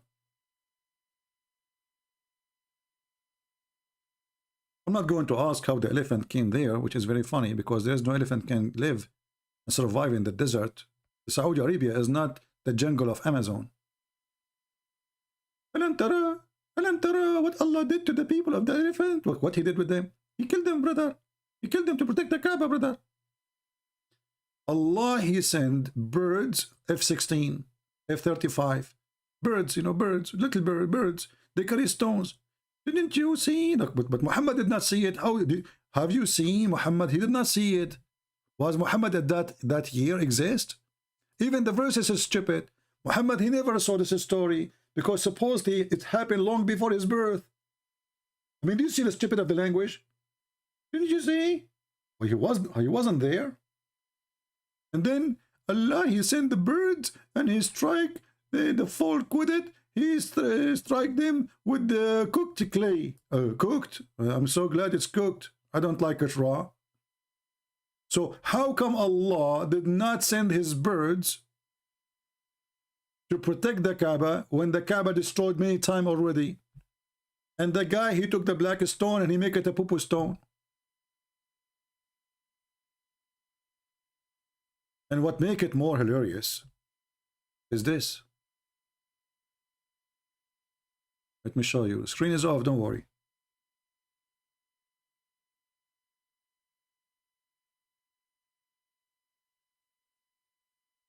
Oh, Lord have mercy. Stupid pagan cult. We have one God. We have one God, and his stone is on earth. It's the right hand of Allah. We worship only one God. Give him a finger. And then we find that this God is a shish kebab. Look at this. Look, where is the stone? There's no stone left.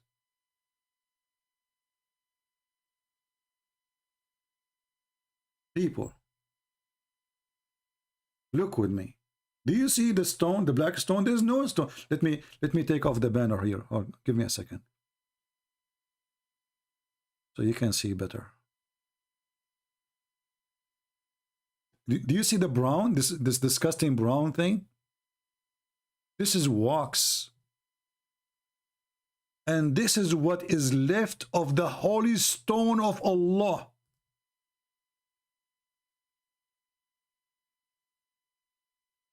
Do you see, brother, this tiny rock? Brother, this is a stone of Allah. And this is a stone of Allah. And this is little stone of Allah. And there's other one here, brother. And that's it. Where is the stone? So Allah, he sent birds and they throw rocks at the army to protect the Kaaba so they will not steal the black stone. And then we find there's no black stone. Where is the stone? Not to forget the stone, they try to keep it in the old shape, by the way, because the old shape is, as you see, it was like a vagina. It was literally a vagina. Arab women, they used to go in their period time, when they have their period, the women, they don't have babies. This is why they have their period. They cannot have babies, maybe. So in order to get fertilized, they go to the black stone, they place their hand over the vagina when they have their period, and they go naked around the Kaaba. And then they place their hand inside the black stone, and this is what they are kissing. The period. Where is the stone? Allah, He sent the stone. He could not keep the stone? What a stony story. And you know, the funny is that Muhammad, he used, like one of the stories says that Muhammad, he touched the stone with the stick, and then he kissed the stick.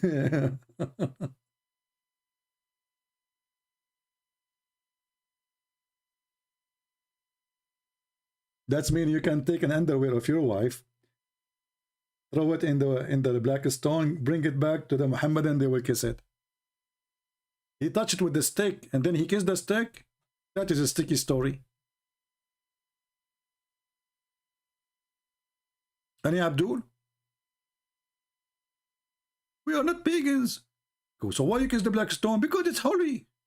Why it's holy? Because the Prophet kissed it. Do you remember the guy we chatted with him in the Muslim website? I asked him, I have a brother, I have a question. Why the Prophet kissed the black stone? It took him 5-10 minutes, and then he answered. He says, because it's holy. And I said, why it's holy? He said, and he took him another 10 minutes. He said, because the Prophet kissed it. I said, why the Prophet kissed it? What a stupid religion. And you know, actually, all of those things prove Islam to be fraud. Muhammad is just copying the old Arabian religion. But I want to show you something very interesting. Now, those who come here always, you know, they saw what I will show here before. But just to show you a clear proof that the Kaaba is a fraud. Clear, no doubt about it.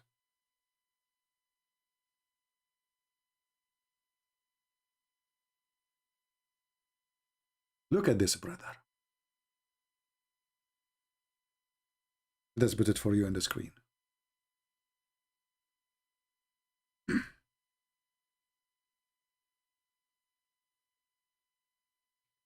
Brother, did you see the Kaaba, brother, flooded by the sewage, brother? So, who is the one who chose the location of the Kaaba? Allah. Are you sure, Abdul? Yes, brother. So why Allah He chose it in the whole of Mecca where all the sewage will come there?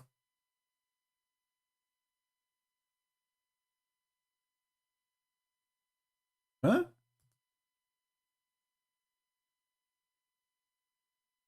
The one who chose the location is Allah? MashaAllah.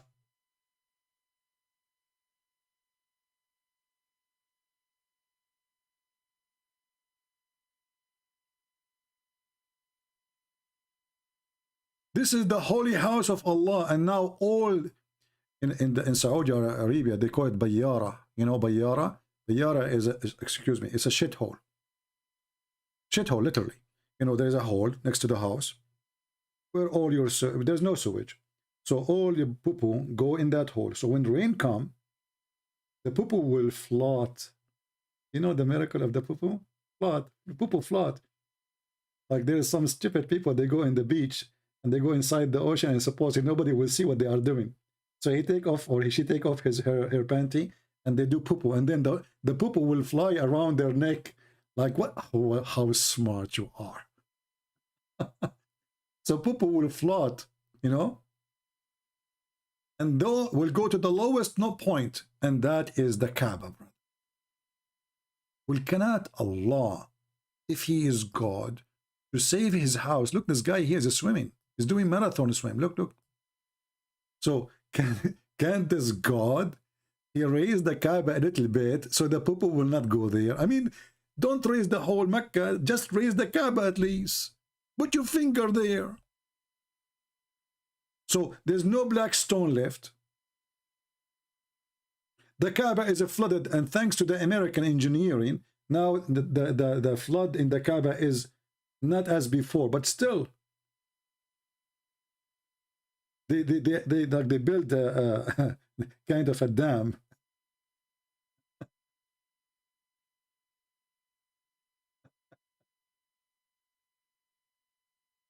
Oh boy.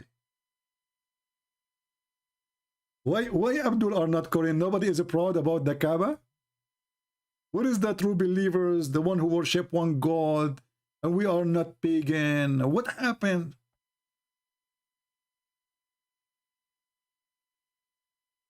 All of this prove to us that the Kaaba is not the house of God, the house of stupidity.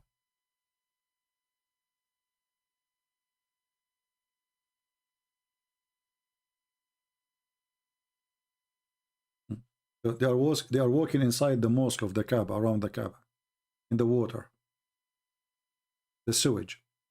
And this is Mecca now after the engineering of the American.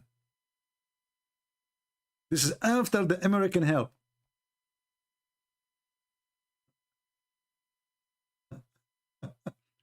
Little rain will make the whole town in chaos. Just little tiny rain. Why Allah He chose this location, brother? Did Allah make a mistake, brother? Look at this. Oh, madness.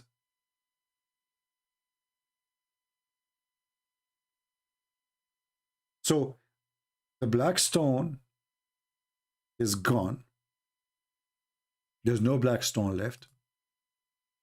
And that proved that all the lies of Muhammad clearly lies. Because if Allah is the one who sent the black stone,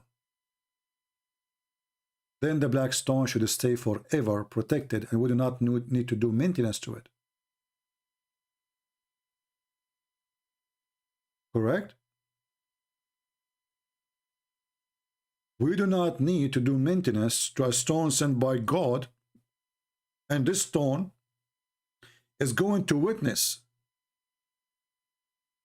to every Muslim in the day of judgment. But there's no stone left, as you see.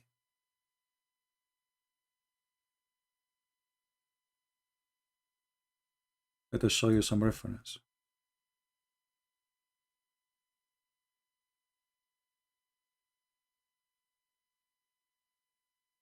According to Muhammad, the black stone is going to have eyes, mouth, okay. Let us put it in the screen.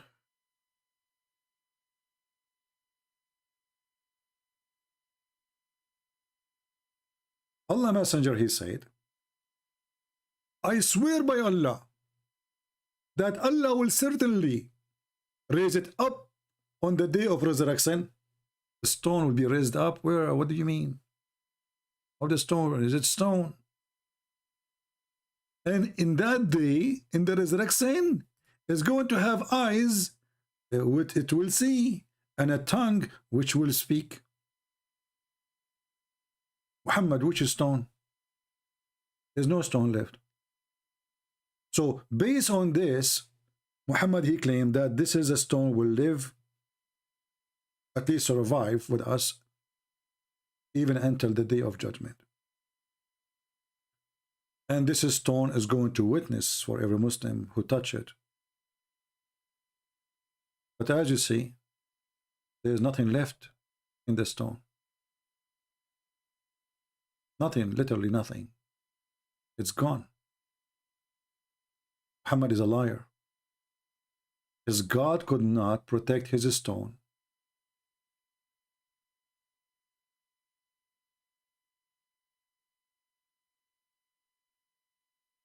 And the Abdul, in one of the videos, he explained how if you kiss the black stones and touch the Yemeni corner, which is another stones,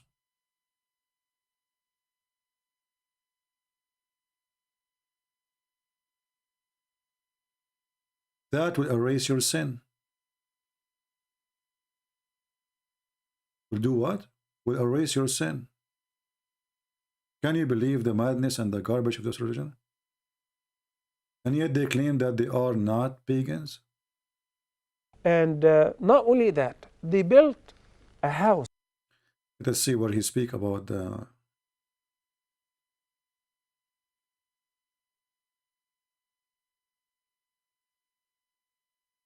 Maybe different video. Hold on.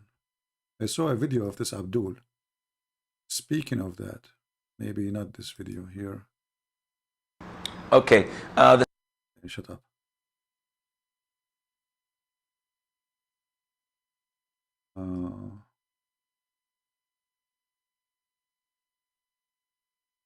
Where? Let us see.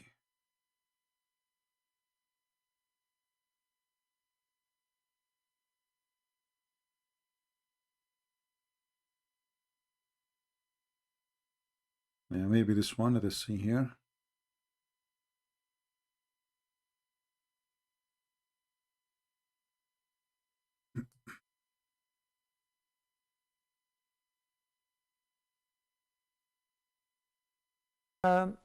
النبي صلى الله عليه وسلم kissed the black stone. He placed his lips against the black stone, but without making the normal noise of the kisses. He just placed. Brother, he kissed the stone without making normal noise. Hey, brother, did you hear it, brother? So, brother, when you go to kiss the black stone, don't make noise, brother. The Prophet, he kissed it without making noise. Okay, tell us more. Place his lips against it.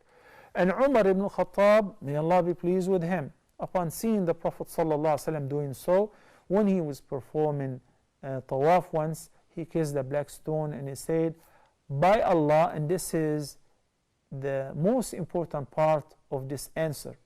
He said, by Allah, I know that you are just a stone. Listen carefully. Umar ibn Khattab, he said, by Allah, I know you are just a stone. Continue. You do not benefit, nor do you cause any harm. Nor you benefit, nor you cause any harm. So Muhammad is what? Muhammad is a fraud. Because Muhammad, he said that this stone is going to witness in the day of judgment. Because Muhammad, actually the same guy, he said in different video that this stone is going to erase your sin. The same Abdul. The same idiot. Hold on, let me find the video. Hold on. This is something, man. Those Muhammadan, they drive you crazy. Aren't you the same Abdul who says the touching the black stone erase your sin? What's wrong with you? 317, after some of the deviant sects, such as what the... Hold on, I'm trying to find where is this garbage. Hold on. Where is that? Hold on. Excuse me, I'm going to look for it. The same Abdul, not even different Abdul. This is what drives you crazy about this garbage religion. The same Abdul, he said in different video that kissing the black stone and touching the touching the black stone and the Yemeni corner erase your sin.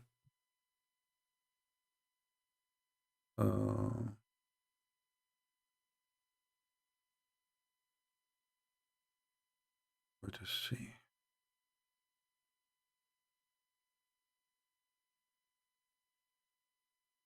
Maybe in the same video, I'm not sure.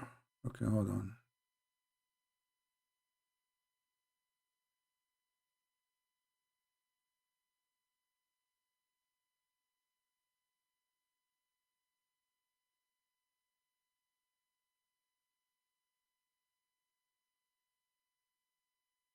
Let us see.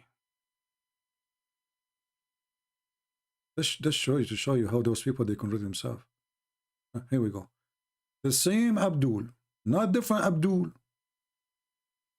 The same potato.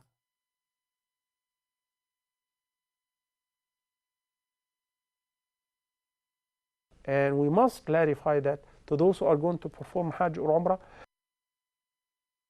I know YouTube is not functioning good with me.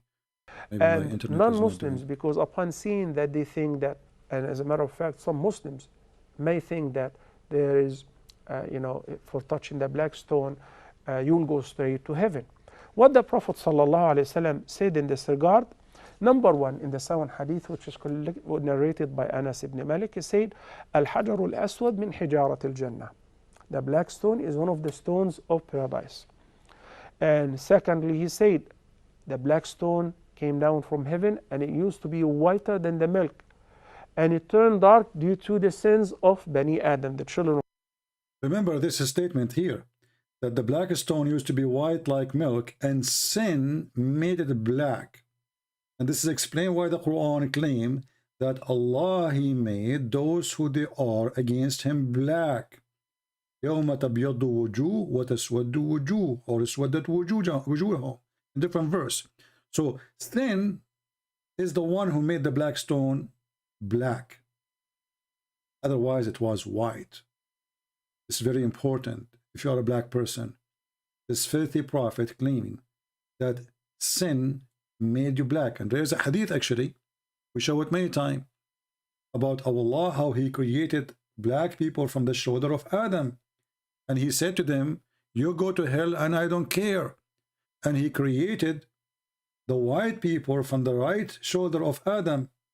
And He said to them, you go to heaven and I don't care. This is Muhammad. And this is the same for the black stone. Let's continue. Of Adam. Hadith is narrated by Abdullah ibn Abbas and collected by Imam Tirmidhi. And it is a sound hadith. In a third hadith, Rasulullah sallallahu alayhi wasallam said, إن الركن والمقام يقوتتان من ياقوت الجنة طمس الله تعالى نورهما ولو لم يطمس نورهما لأضاءتا ما بين المشرق والمغرب. Indeed, these two stones, the black stone and the stone of Maqam Ibrahim, are two precious stones that. So there are two precious stones from heaven, and they are white, and if their light can go to the end of the world, I mean, it's garbage, it's just a stone. And then he says, let's see what he speak about. Here we go. Here he speak about touching the corners will make you go erase your sin. And also Ar-Ruknul Yamani, the Prophet ﷺ said in the sound hadith, which is collected by Imam Ahmad in his Musnad and narrated by Abdullah ibn Umar, remit sins. Remit sins due to the compliance with the traditions of Prophet. That's a lie. This is not in the hadith. So if you touch those two stones, it erases your sin. So what if you do tradition? How practicing tradition will erase your sin? Do you see that the pagan religion is trying to explain, but it doesn't work this way. You are a mushrik. And as long Umar al-Khattab, he said that this black stone is useless. So how you are saying if you touch it, it erases your sin? The same guy in different videos says, Umar al-Khattab, he says, I know that you are a useless stone, but Muhammad says the opposite. And this is the hadith. Here we go. So which one of them is lying? Umar ibn al-Khattab saying that you are useless stone, harmless stone, or Muhammad saying if you touch them, it erases your sin?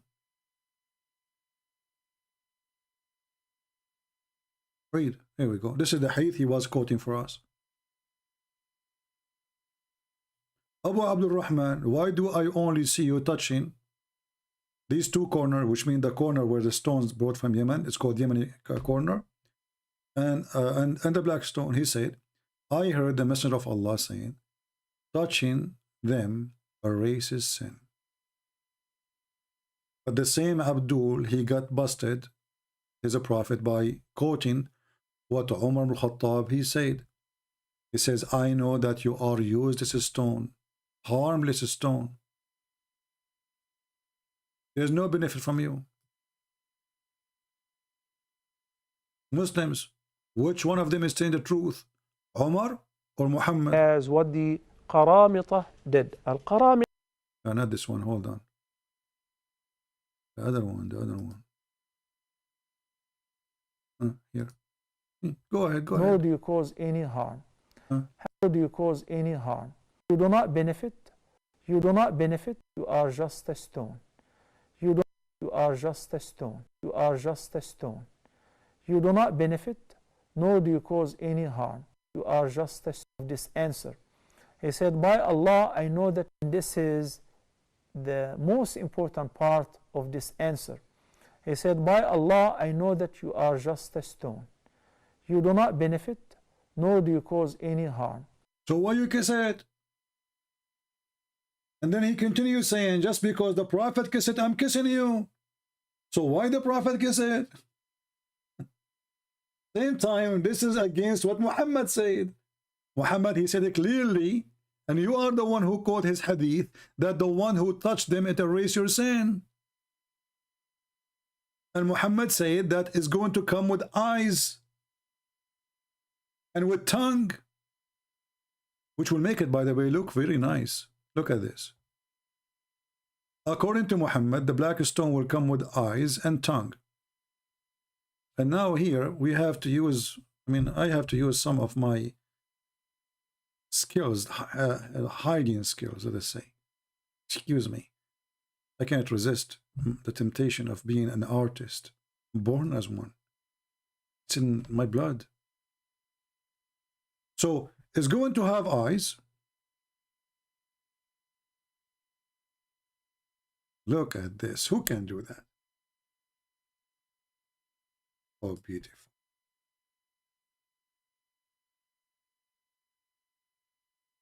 Now the other eye is bigger because if Jibril, he hit the stone there, he kissed it there. So it's bigger. So it's going to have two eyes and it's going to have a tongue. To have a tongue, we have to have a mouth.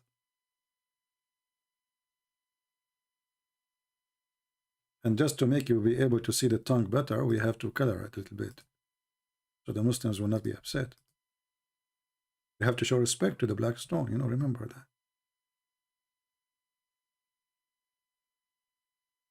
This is the tongue of the black stone. Okay. So this is what the heaven is going to witness, what the judgment day is going to witness, what the human being they are going to witness. A black stone who have eyes and mouth and tongue. And this is not metaphorical, by the way. Muhammad is not saying that metaphorically. Even Muslims agree with that. Look how beautiful. I am in love already. I'm going to buy a ticket to go to the Kaaba immediately. Hold on, I found a mistake here. And that's not nice not to make a nose. What do you want the Muslims to say about your drawing now? Alhamdulillah. Nose is fixed. Here we go. Here we go. I hope everybody is happy now and nobody is getting, it's perfect. And by the way, I'm going to sell this, in eBay, and let me sign it first. I remember when we were in the school, the first day in the school, you stand up and you introduce yourself to the teacher. And each one of those Arab boys, his name is like a train. Muhammad ibn Ahmad ibn Ali ibn Hassan ibn Ab, son of. The most boring class ever. So if I want to write now the signature there, what I should do? Muhammad, the son of Hassan, the son of Ali, the son of the son. The print itself will not be enough only for the signature. This is what the Prophet said. So how you say that Umar al-Khattab, he said the stone is useless, there's no harm from it. I know that you are a stone. And here we ask ourselves, why Umar even kissing something without asking why? But Umar, Muhammad don't dare to say to Umar, you are stupid. He don't dare, he will kill him. This is why Umar, he gave Muhammad Quran. Actually, Muhammad, he says, if there is a prophet who should become after me, it's going to be Umar.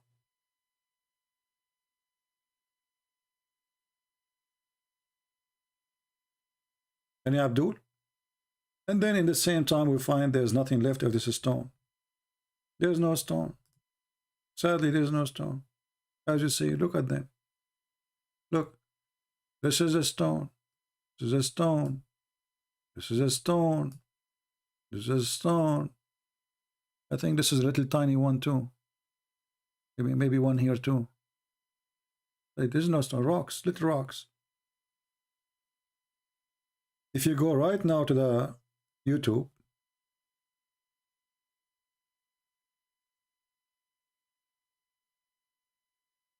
And by the way, don't forget to download all my videos, because tonight I might do some cleaning as usual. We search black. Let's see if we search in English. Black stone Kaaba maintenance.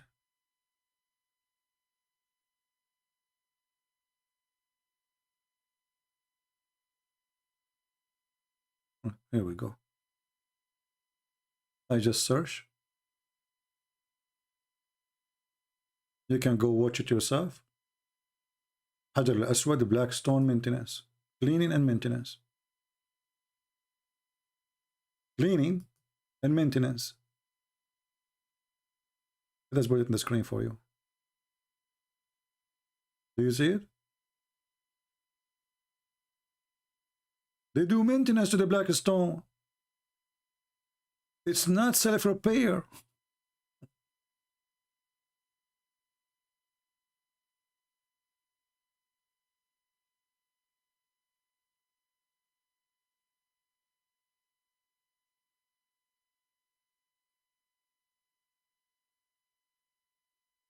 When we search in Arabic, we find actually more. Look, here this guy is using the wax.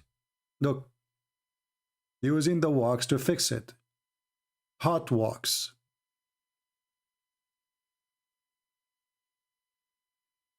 Let me see what they have there. Here we go. And look, he's hitting with the hammer too. And the art, like, and the camera, like, look at this. Fix it, brother, fix it. Brother, fix it.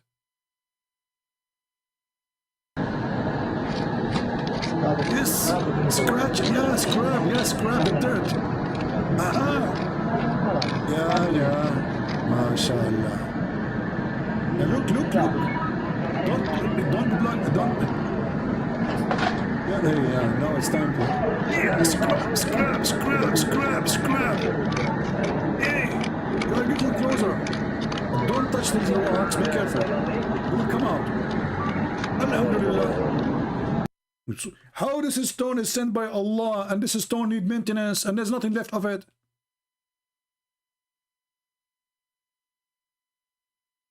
I mean, who is the stupid here? If it's sent by Allah, Allah will keep it as it is. Nobody can touch it. And now we need to scrub it and add more wax and fix it every few days. And there's a policeman next to the stone, because they will unblock the little rocks. They will unblock them from the. Actually, Erdogan, he was talking about little rock he stole, or the Ottoman, they stole from the Kaaba. We have one here in the museum in Turkey, brother. But guys, imagine if I got one of those rocks and I put it in eBay in auction. Man, I will get rich. I want to get one.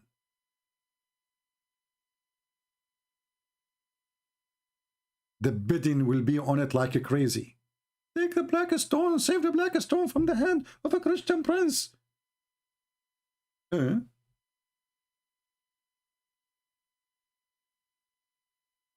Scrap it.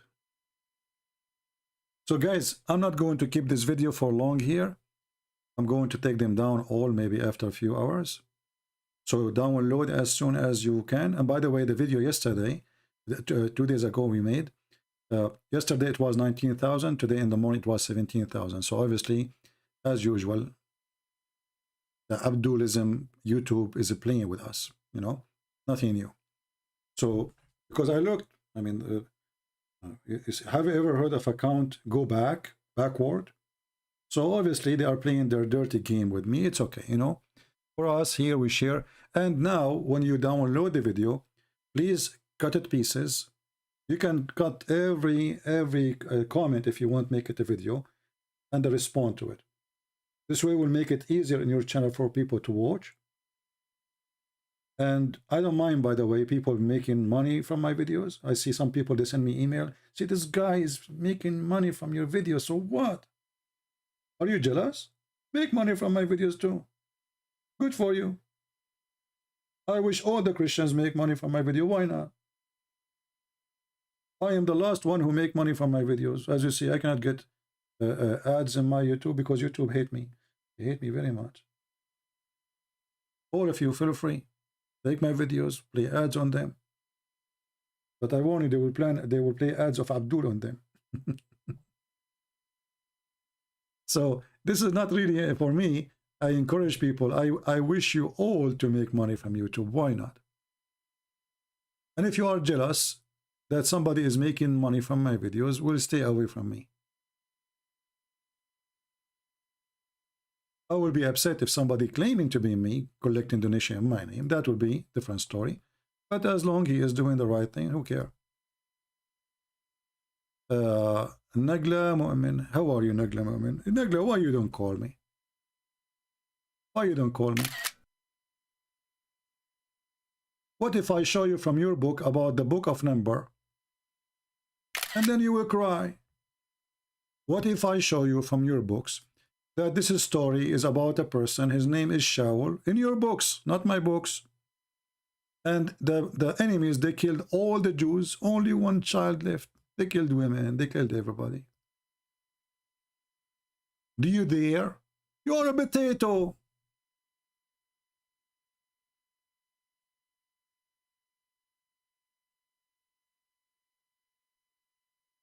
Do you dare, Abdul, to call me? My Skype is open. I will open the verses you are asking me for, and I will show you the interpretation for them from your books. Do you dare?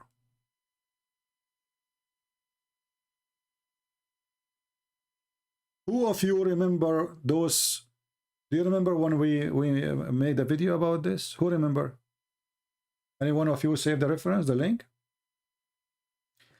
Let us give you time to find it, just to see how many save reference. I made a video special about this. So the Abdul, they claim that the enemies of the Jews, they killed everybody. Even they took the babies from their belly. And there's only one person left. And then Allah empower him to attack them back and kill their babies. Your book. Potato. Secondly, Abdul, don't you believe in the flood of Noah? Yes, we believe in the flood of Noah. Did Allah kill all the babies too? Yes, all the babies. Okay. Do you believe in Sodom and Gomorrah? Yes, we believe in Sodom and Gomorrah. Stupid. And what about your prophet? Did your prophet he order to kill the baby and children too? No, the prophet never ordered to kill the babies and the children. Are you sure? Yes, I'm very... Come on, I'm asking you. Are you sure? I'm very sure. Abdul, come on. I want to hear it. Are you sure? I'm very... Look, what happened to you? You're acting like a puppy now. Huh? Are you sure? I'm very... Look, you sound like a puppy. Are you sure? I'm very sure. Here we go. This is the hadith.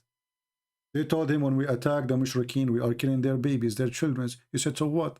They are from them. Do you see it?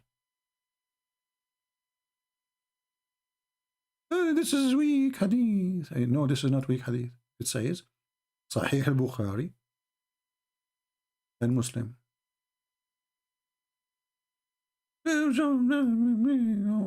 Puppy. Just a puppy. Call me if you're a man.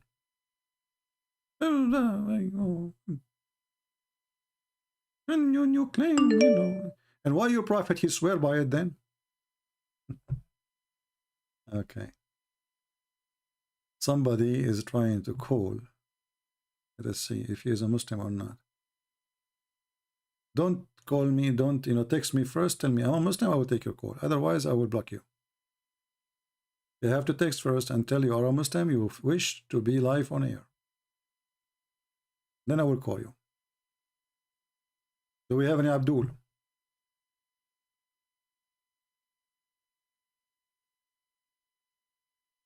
Just stop being hypocrite? No, I'm not being hypocrite. Have you ever seen a Christian saying we deny what it says in the book of number? We don't. It's you who deny. We don't say this is da'if.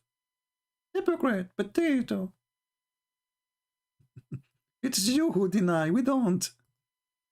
It's you, brother, who deny, brother.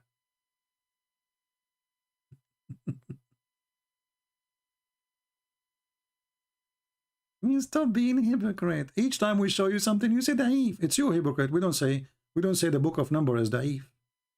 You are da'if. Everything you have in your religion is da'if.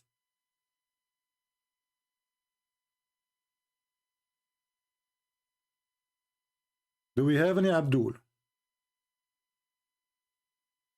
Until now, 0 Abdul.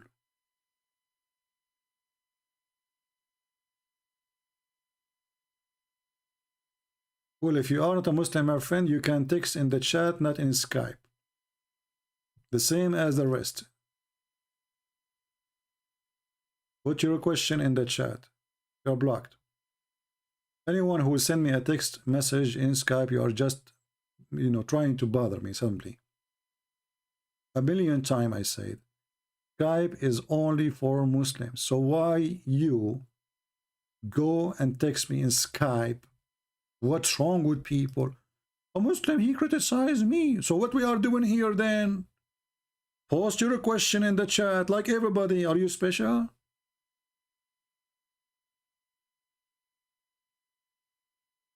So everybody can post his name, his question in the chat, except you. You want to post it only in Skype? Yes, I like better delivery. Do we have any brave Muslim?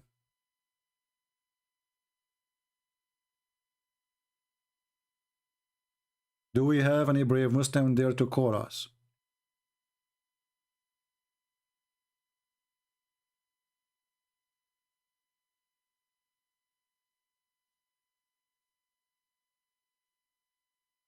And by the way, your name is Negla, right?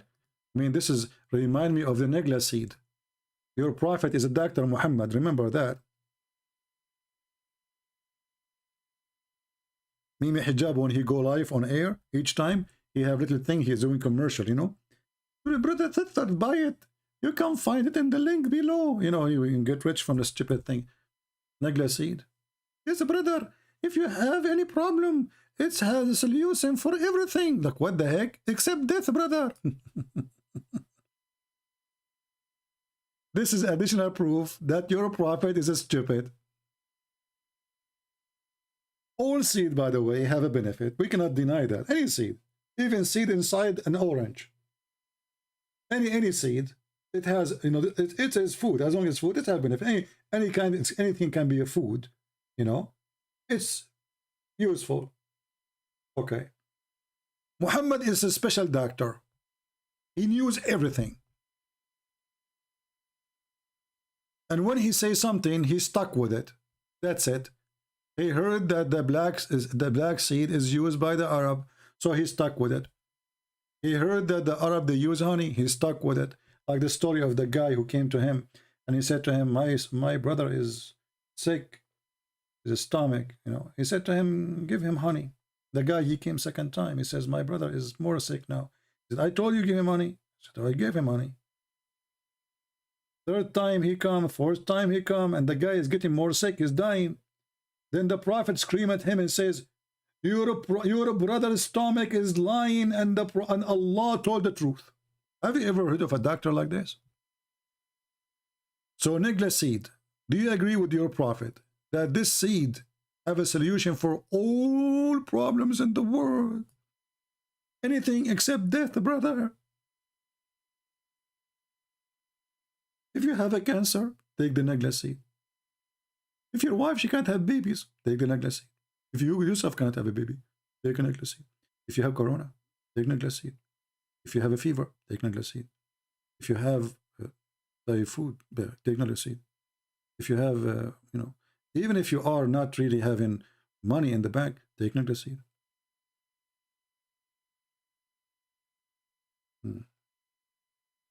Is that true? That Negla seed can solve all diseases, illness, except death? Is that true? Or your prophet is doing another poo-poo? You know what? I want to tell you a true story. Due to my look, I don't look good. So, each time you ask a woman to marry you, she say, no, I will not. Why? I will marry you. I look like Ahmadinejad, alhamdulillah. And then one day, I decide to eat Negla seed. Brother, I walk in the street. women, they were following me. It's like a magic. I didn't know what happened. I ate necklace seed by mistake. So at that moment, I did not know what exactly is happening. Why women, they became so much interested, you know, and they come and they walk next to me and they are sniffing, you know, because they smell the necklace seed. You know, it's not my smell, it's the necklace seed. People go crazy. I went in the taxi, I took a taxi, the guy, he didn't want to take money. Well, I said, why? He said, no, I will not charge you, just go. You know, it's a driver, he did not charge me, what the heck? You know, they went to the grocery store, to Walmart. I found a woman big behind the cashier. And by the way, her name is Cashier too. She's the daughter of the owner of my market. I asked her, like, well, what's your name? She's like, I'm the cashier. So, okay, cashier. So, you know, she's the daughter of Walmart owner. So this is true story, by the way. And so I put a lot of food in the cart, and then she's sitting, Negla seed. No, you're not, you know, no, don't pay on us. The daughter of Walmart owner, you know, her name is Cashier. You can go and ask her. Go right now to Walmart and ask for the daughter of the, you know, cashier. You go always find her. You know, true story. Hey Muslims, if my story is not acceptable, is the story of your prophet acceptable? What is different?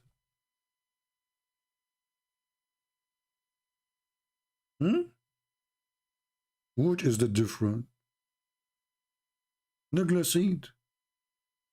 Hey, people here, how many of you get a negla seed before he come here?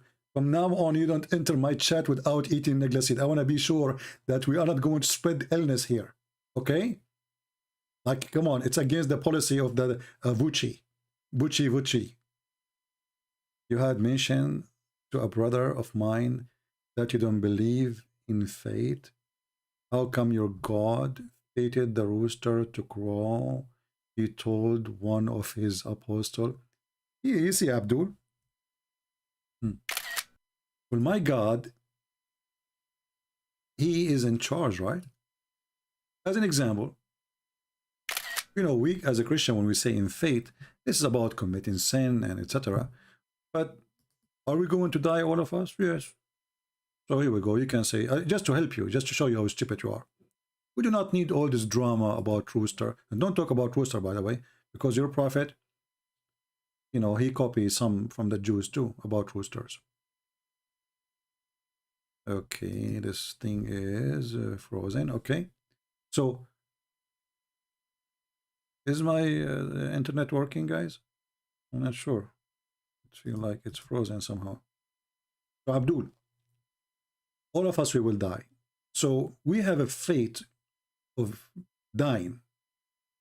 God decided that everybody would die. But is not the fate you Muslim believe in. That you commit sin and this is your fate. Allah, he made you do it. So, your idea of fate is very stupid. Because why God want to punish me for a fate he decide for me? So as an example, God will not punish me for he decide for me to die. The death itself was a punishment. Which means even death, which is a must, it wasn't a fate. It was a penalty. Because Adam and Eve, they commit sin. So he kicked them out from heaven and he said, death, you die. It was a penalty. For you Muslims, your sin is a fate. Your fornication is fate. Your stealing is a fate. And we played before the video of Mufti Mink where he said something very funny. Let us go and find it. That there's a guy, he committed sin.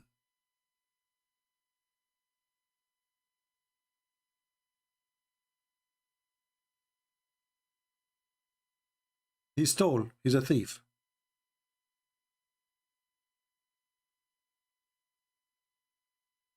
The caliphate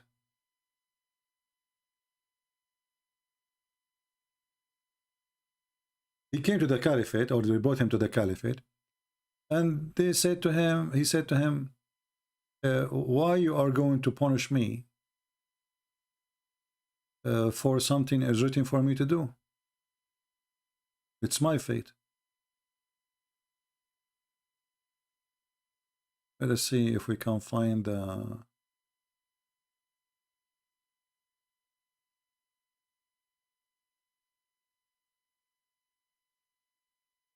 we played the video before. I don't know like what was the name of the video. So he said to him, why you want to punish me for something I did not decide to do?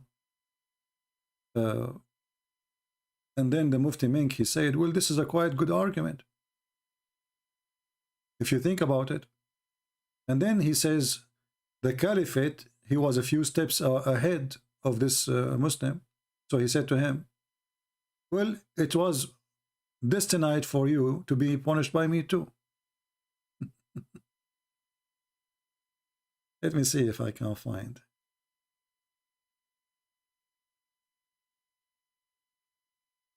Which I find very stupid. So both of them, their sin, the one who commits sin, it was a destiny, and the one who will punish him, it was destiny too. Maybe this is the one, hold on. No, not this one. I need to find it still.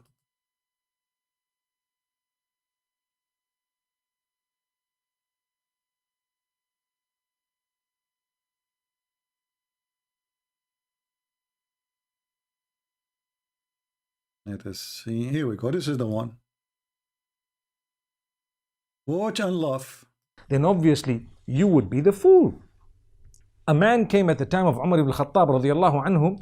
According to one of the narrations, he needed to be punished because he stole.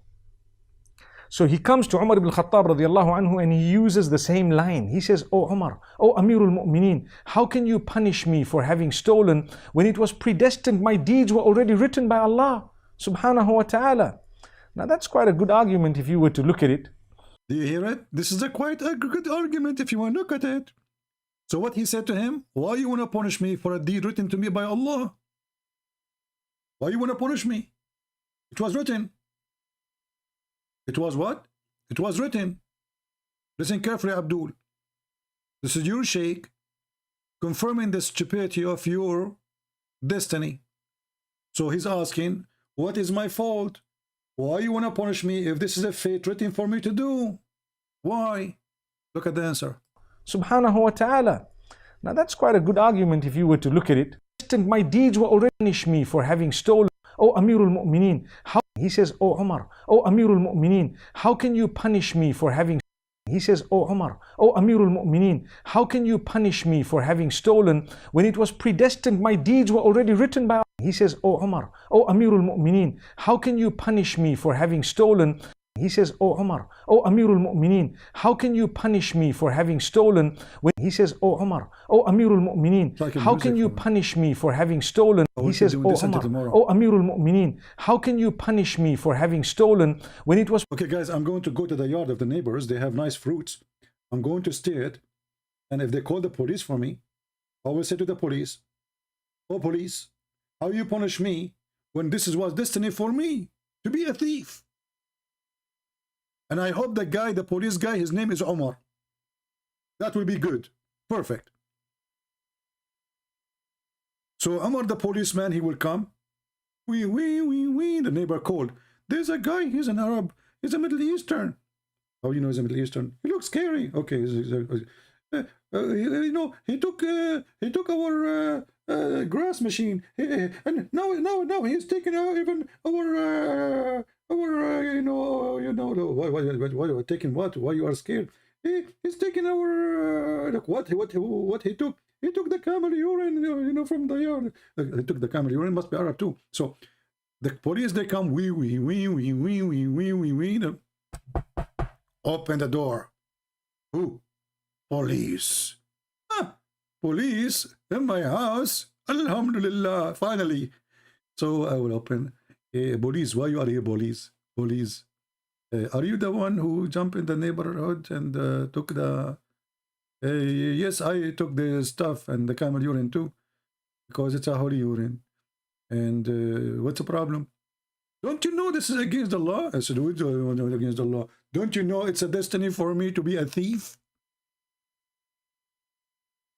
Are you going to punish me, you know, the thing, Joe Biden, for being a thief? And then they will take me to Joe Biden. He's the caliphate.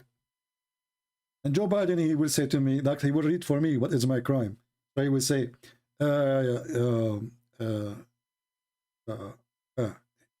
Joe, you forgot my name? What's, yeah, you know the thing, yeah. You know, yeah. Joe, what do you say? I said nothing. What? Don't you read for me my crime, what I did? What I did, why I'm here? Okay. Listen. It was a Trump fault. What the heck? What does this have to do with Trump? Like, Trump? Joe, hold on. I'm not Trump. Okay, I'm here for a different story. Forget about the election now. Do you know why I'm here? Okay. Okay, thank you. What the heck? Where are you going? Joe Biden, we did not start yet. Like, come on, you cannot leave. You have to say something. You are the caliphate now. What's happening with this America? We have a caliphate. You don't remember his name. And if you don't vote for him, you are a racist. An idiot. So here we go. We have a smart Abdul. He is coming to the caliphate, and his name is Joe Biden. At that time, it was Omar. And he said to him, why in the world you want to punish me for something I did not do, idiot? The caliphate is so smart. He said to him, listen. He uses the same line. He says, oh Umar, oh Amirul Mu'mineen, how can you punish me for having stolen when it was predestined? My deeds were already written by Allah subhanahu wa ta'ala. Now that's quite a good argument if you were to look at it. A very good argument if you look at it. It's a very good argument. I mean, look at the. It's a very good argument. I mean, so why you don't accept the argument? What is the answer for the argument? It's a good argument, or you are a good fool. Continue. Umar ibn Khattab radiallahu anhu was one ahead of this man. He says, well, let's punish this man because it was predestined that we were going to punish him. Allahu Akbar. Look at the wisdom. Look at the story. We'll explain everything. Okay, it was destiny for you by Allah to be a thief, and it was destiny for me by Allah to punish you. Wow, that's deep. We kiss a black stone. We believe, but we don't understand.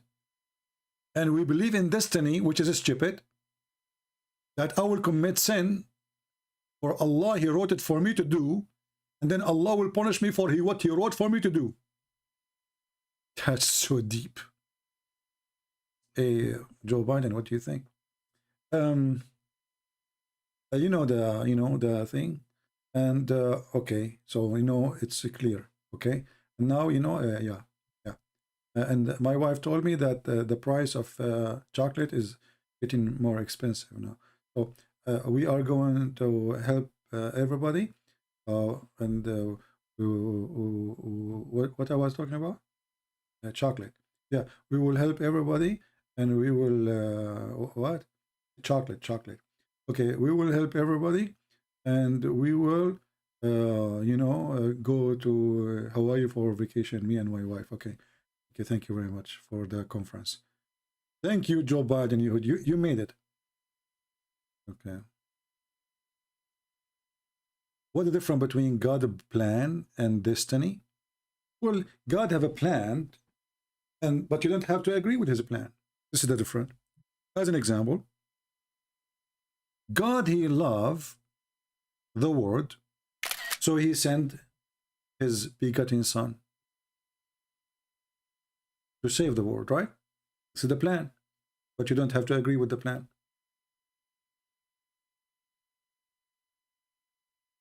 You can refuse Jesus. You can accept Jesus. You can be an atheist, you can be Abdul. So there's a huge difference between the plan and destiny. Do we have any Abdul?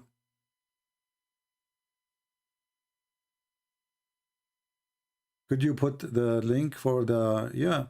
Actually here the name, so always, so anyone later he will say it. It says here, if Allah has written my destiny, why I am on earth. Right?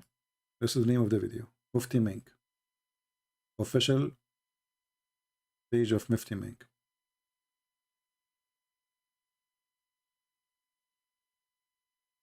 So we open our Skype almost for more than 2 hours and 30 minutes, and not a single Abdul he dare to call me. After I finish, then you will see the heroes. But my friend, they could not call me because it was their fate not to call.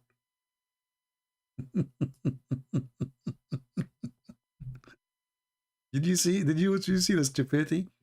They did not call me because it is their fate not to call.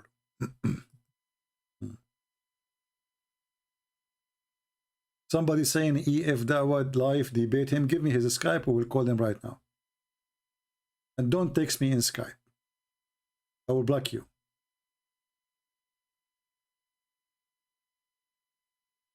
Anyone. There's no need for this stupid drama. This guy is live on air and this guy live on air. Well, I am live on air too. If they have the courage, give me your Skype. I will call you. Very simple. Doesn't matter who you are. They are a bunch of kids. All of them. They will go to David Wood because David Wood, he have a habit. He like to make the foolish ones famous. He helped them. You know, before David Wood, he debated with, if we can call it a debate, it's a mockery, with Muhammad Hijab. Nobody knows this guy Hijab. The smart David Wood made him famous. Anyone debate David Wood, he will become famous and he will get 1 million subscribers. This is why the Muslims, they go to David Wood, because there's no debate will happen anyway. He helped the Muslims to get bigger.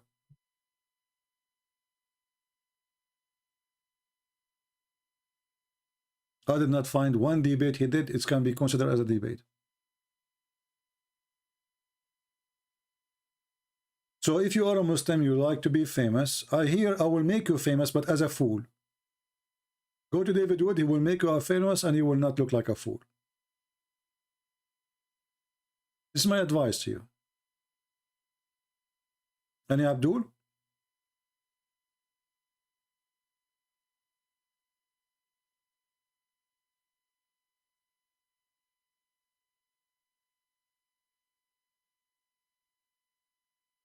And you see here, because I make it easy, anyone can call me, so I cannot even call it a debate. But what David Wood, he do, he make it official, he announce it. I mean, why you want to do that? They are a bunch of kids. Why you do that? A debate. Is it really a debate? Here they don't dare to call because I will make them famous, yes, but as a bunch of fools. They can't escape.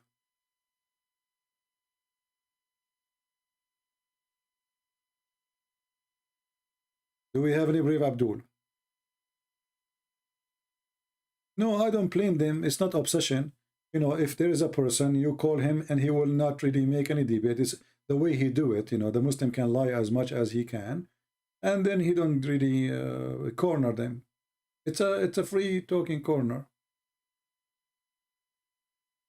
You see, when you speak with a Muslim, when a Muslim he says something, you have to stop him and expose what he just said.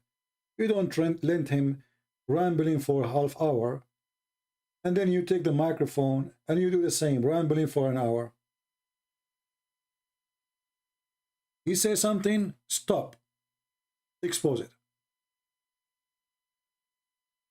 Those are not debates, especially, you see, when somebody he decide, even he want a topic, right? That because of his weakness. Nuha Madrid saying nobody knows you. So why you are here, Nuha? Nobody knows me. That's true. Nobody's. This is why people in Indonesia making articles about me. Nobody knows me. That's why every single Abdul of you make videos about me. Nobody knows about you. Name for one Abdul you know he did not make a video speaking against me. Just one. Nobody knows you.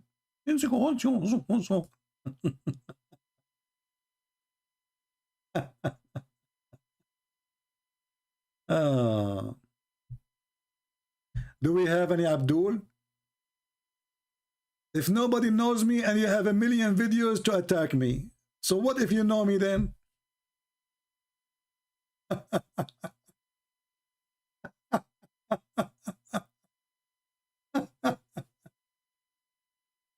There is pages in YouTube. There's nothing there except videos about me. Nobody knows you, okay? And I'm not going to marry you, okay? I do muta only for fun, and you are no fun, okay? Okay, no, okay, whatever your name. Muta. Do you think if I do muta, you Muslims will recognize me then? What do you think about muta? Noah.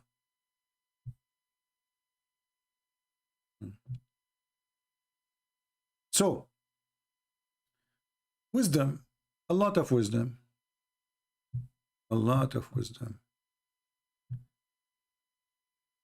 Do we have any Abdul? What is the religion of a Christian prince? Robert, you are a genius. I mean, the guy, his name is a Christian prince. So obviously, let me think. I think he's a Hindu. His name is a Christian prince. Huh.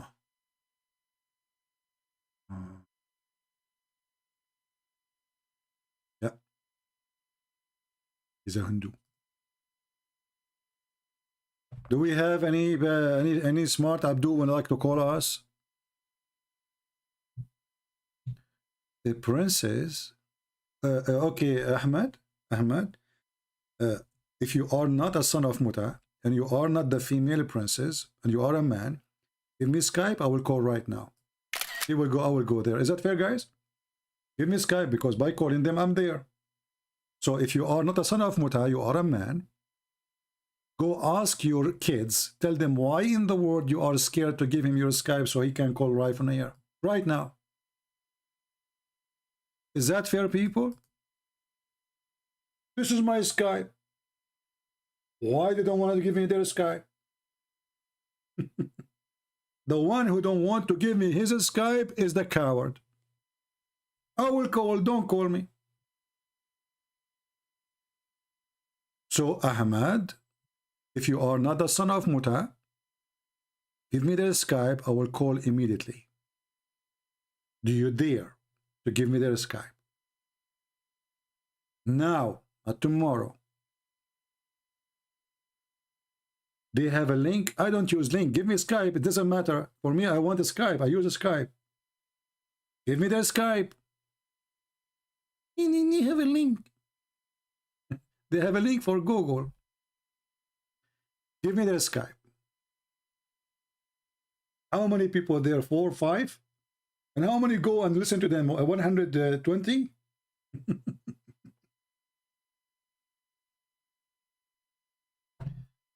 Yeah.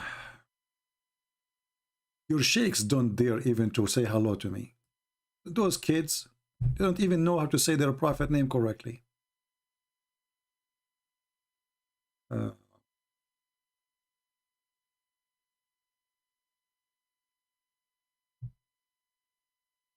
And why you don't ask them to call me right now? They are live, I am live. Is that correct, guys? Why what this drama is about? If they are really brave, here we go. I have a 1,200 people here. How many people on your channel? 50, including your kids.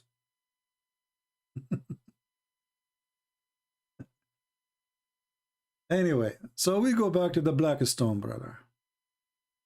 Until now, we have zero Abdul to explain to us why they are claiming not to be pagan, yet they believe a black stone erased their sin. And then we find that there's no stone even exist. It's just little tiny rocks inside rocks. They have even open public. My friend, don't make a drama. Go and let them call me right now and stop being stupid. You are the one who is desperate for this debate, right? Then let them call me. They have nothing. There will be shish kebab in a second. Otherwise, they can call me right now. All of you, not only them, all of those kids. Even they don't count for me as Muslims. None of those who you are saying their names, they can even read the Quran. So stop your drama, be a man, and let them call me. Or let me call them. You don't know everything you said? Ah, this is why you do not need to call me?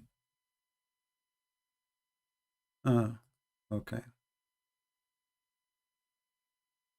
All right, maybe we have a Muslim.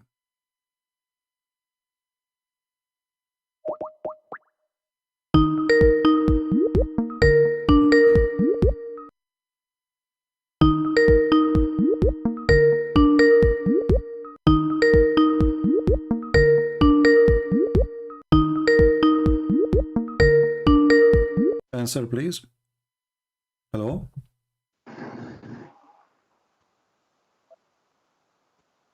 You gonna hang up, motherfucker? This is the one. So, you see, filthy like is a prophet. What the name of your prophet? Say again. Yes, filthy like you, motherfucker. You calling us names? So your prophet name is what? As long as you be called Son of Muta.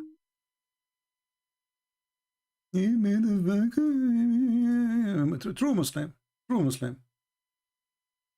Secondly, Abdul, when you want to insult the mother of somebody, start with your prophet, who his mother, she gave birth to him 4 years after his birth, after his father's death. Motherfucker. So here we go. After 3 hours, 4 hours, we got this idiot who have his wall full of shit. This is why he's upset, by the way, because we made him look like stupid, as usual. Last time he opened his camera for me by mistake, and I could not believe what is in the wall. I told him, open the camera again, open, man. His room is dirty, like, I don't know what to say. And here we go, he called and he say 30 words. I did not ask you for a prophet name. But thank you anyway, we know it. Do we have any brave Muslim would like to call us? You are calling us names. What I call you Abdul, the Quran call you Abdul. What names? Yeah. You want me to show you in the Quran? You're an idiot. You're a tomato. And calling you stupid, well, you just prove to me that you are stupid, because there is no one is defending his religion to prove that his God is good. He will say what you just said. There's no one. Those are words of somebody he is following Satan.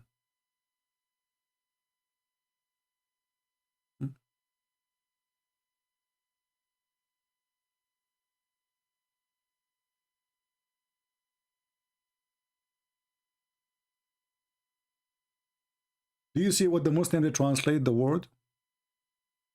Slave of the Abdullah? Abdul. They translate as a slave of Allah. You are Abdul.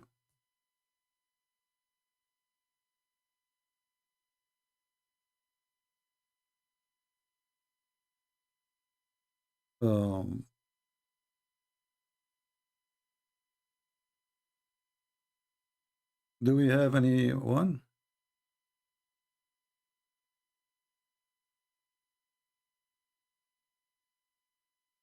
Any brave Abdul?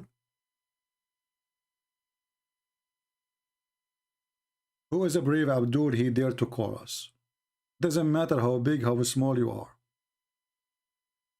I am live on air almost for 3 hours. Not a single Abdul he dare to call me, because this guy isn't even Abdul. This guy, he don't believe in anything. He's just a mentally ill person. Anyone from those who kiss the black stone is willing to call us.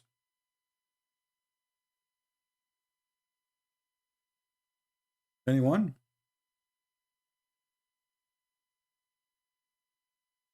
Who dare?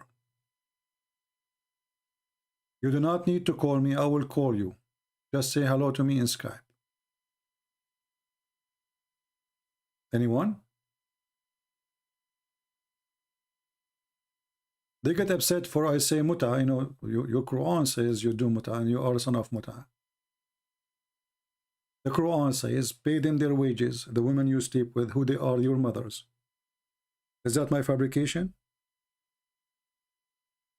It's in front of you. It is literally in front of you. Cowards. If you read to the Muhammad and what is written in their books, they will get upset. فَمَا اسْتَمْتَعْتُمْ بِهِ مِنْهُنَّ فَآتُوهُنَّ أُجُورَهُنَّ. Pay them their wages. For what? Enjoying it. Bihi, their vagina.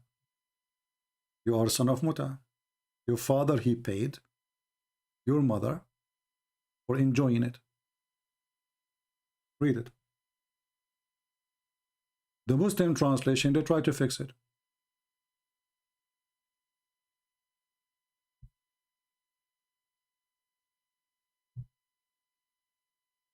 They say this is a bride money, this is mahar. This is not mahar. This is ujur. Mahar is something different.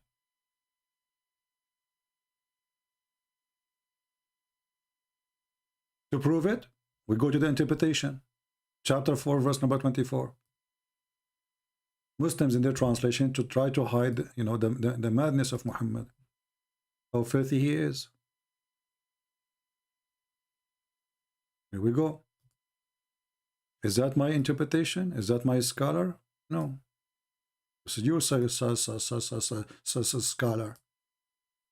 Read carefully with me. And it's also that it means, so you should seek with your money marrying women for an agreed period of time between two bracket zawaj al-muta. Agreed period of time. Why in the translation they say something different? It says mahar. This is not mahar. Mahar is totally different thing.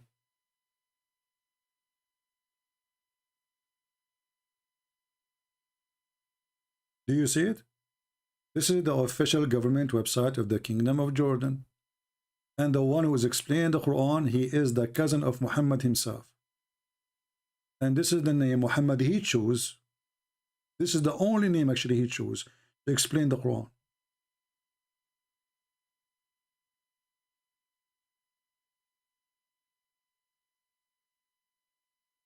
And the only one who called us is the one who did not clean his wall behind him for the last century.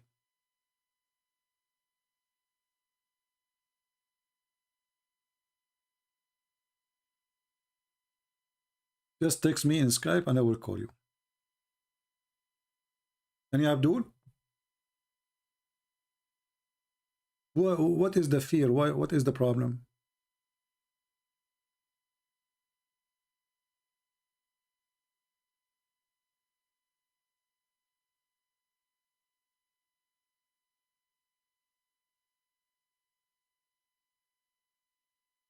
Why this fear? I mean, what happened to the brave, the believers? What happened? Not a single one can tell us why you kissed the black stone. Is that a shameful thing? If it's not shameful, then call me and tell me why you kissed the black stone.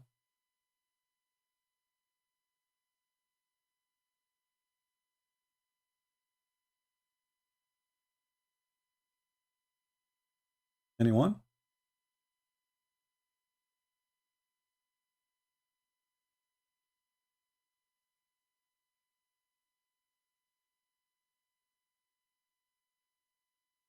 Skype is dead. Imran Fazil, he is a Muslim. Okay, Imran, can't you text me, my friend, in Skype? Why you don't text me in Skype? Instead of posting your Skype. Okay, here we go. I show you. So you are a sheikh. I see like you have a beard. All right. But I think this is the same guy, you know, in maybe Ultimate Fault. But anyway, let's see.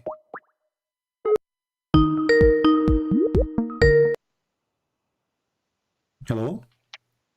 Hello. Yes, my friend, you are welcome live on air. All right, let me mute this YouTube so that we can have a better conversation. All right, sound good. Okay, actually, I'm calling you today for something I saw in your video from last week live. All right. And not about what you're talking right But now. can we talk about this black stone first, and then we go there, if you don't mind? I don't have expertise on this subject. You don't have any what? Expertise on this particular subject. Why? Aren't you a Muslim? Yes, I am a Muslim. I'm calling particularly okay. Did your about prophet kiss the black stone? Again, I do not have expertise on this particular exactly. subject. I'm saying, so why you are not? So how come you are expert about a different story, but you are not expert in this story? What happened? You are growing your beard for no reason? Listen, you asked me if any Abdul who is confident or who is brave to call, whether it is at whatever level of knowledge he has. Let us make it simple. Have you ever heard? I will go to your topic, the one you chose, no problem. But have you ever heard that Muslims and your prophet kissed the black stone? I do not want to talk about that. Can you respect that? Just give me a few, 1 minute from your time, your prices, like just 1 minute. What do you think about this? Give me any answer. You think it's right? Why your prophet kissed the black stone? Well, if I give you any information that's not appropriate, I will be held accountable for that. I do not want to be held accountable. You are a growing man. Yes. Okay. Yes. So Listen, I want you to give here's me an the answer reason of a growing man. Here's the reason I want to talk to you about. Okay. The Quran says, "I invite you to the way with knowledge of certainty." I'm not very certain about the questions that you're raising this week, but I have done my homework for the subject of al-Khidr, and I would like to address that. Yeah, but do you feel that it's fair for us to discuss on that? No problem. But you just said to me there's a verse in the Quran saying you should not believe in something is not certainty. No, I said I invite. Yeah. I invite you with the knowledge of certainty. So when I've come here inviting you and everyone who's watching. So you have a knowledge of certainty. Okay, what is that? Go ahead. With respect to Al-Khidr in last week video, all right. You said a few things that were quite offensive, but keeping the offensive side, there were a few things that were logical. No problem. We are here. We give you freedom, my friend. That's all right. Let me allow me, not interrupt me. Allow me to state what I want to state, and then we can discuss about the other things as well. Okay. So, with respect to what was logical, is that you did raise a few logical questions as to why does Quran, which says that you should not kill an innocent, allow Khidr to kill, and why didn't Moses, who should have done something about it, didn't do anything about it? Okay. This you pointed out as a clear contradiction in the Quran. Okay. And that you raised a few questions about why was the innocent child killed, and that Quran teaches killing innocent children. I lost you. Yes? You said that Quran teaches killing innocent children. That was your accusation against the Quran. All right. This is referring to Al-Kahf, chapter 18, verse 74, that you referred back then, and you even pointed out to the verse where Musa, peace be upon him, was questioning Al-Khidr. All right. About killing the child. So before we move into the context, this is your claim that Al-Khidr killed an innocent child, and that Quran allows you to, or teaches you to kill innocent children. All right. And Musa, being a Muslim, Al-Khidr being a Muslim, and the child being a Muslim, and Musa didn't do anything about it, while he should have done something about it, being the prophet and everything. So I want to take, back then you even kind of dismissed a lot of things that I could have talked about. So I did a little bit of research. So here's what I would like you to know. And all those who are listening, this is in context, Surah Al-Kahf in Quran, chapter 18, verse 65 to 82. This is the entire context. What you picked was one verse, which was verse 74, just to show that Musa was questioning someone that he killed somebody. Okay. So looking at the context, let's first understand that this context is talking about Musa, who was being corrected by Musa alayhi salam, peace be upon him, being corrected for something he claimed. When he was giving a speech to his people, Bani Israel, they asked him a question, who is the most knowledgeable among the people? And he said, I am the most knowledgeable among the people. Reference, Jami at-Tirmidhi, hadith number 3149. You can look it up. If you want, you can do that now. You can do that later. I know that by heart. Okay. Great.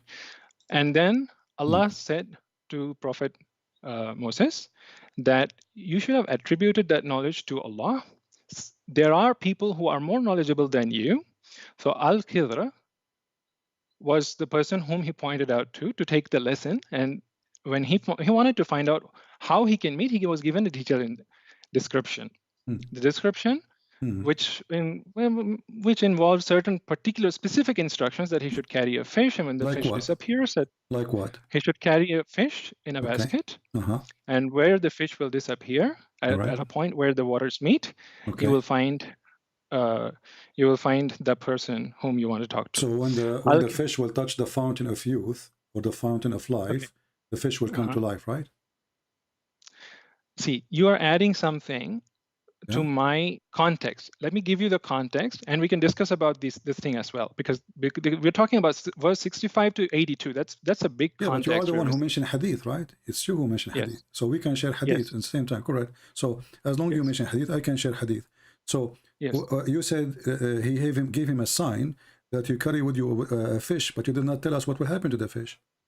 Is the fish going to come to life? The hadith specifies that where the fish disappears is where you will find the person that you're seeking. Does the fish touch the fountain of life, water, and come back to life? See, hadith, it means whatever the Prophet said. I know what hadith is, my friend. Why you are trying to rephrase? I'm asking you. You asked me a question, I'm answering. The fish, you should allow me the freedom to answer it How properly. the fish will come back to life? Because this is how they will know the location, correct? You are not allowing me to answer. When I'm trying to answer conversation, consider yourself drinking coffee with me. We don't want to jump over things. We want people to have full understanding. I'm sorry, what's your name? What's your name? Christian. Okay. Well, Christian. Yeah. You didn't. First of all, you didn't allow me to give the context. I was hoping that you would have I respect me enough enough to give full context. I want you to give us full coverage of the story, so people will know. Yes. As long as we started from the beginning, etc. So I'm asking you, Allah, if you gave them the sign, my friend. I like to go over details. Does it hurt you? Does it hurt you? To be honest, be honest with me. Does it hurt you to give us more details? So Allah, He told them to carry a fish. Okay, what the fish will do? Tell us what the fish will do.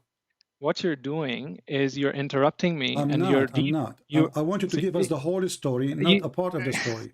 So you haven't. Allah, did you mention to me that Allah, He told them carry with you a fish? Did you mention that? Yes. Okay, what the fish will do? Go ahead. Where the fish disappears, he will find how the fish will person disappear. How the fish will disappear is not something that is given to him as a sign. The sign that's given is where the fish will disappear. I want to learn from you how the fish will disappear.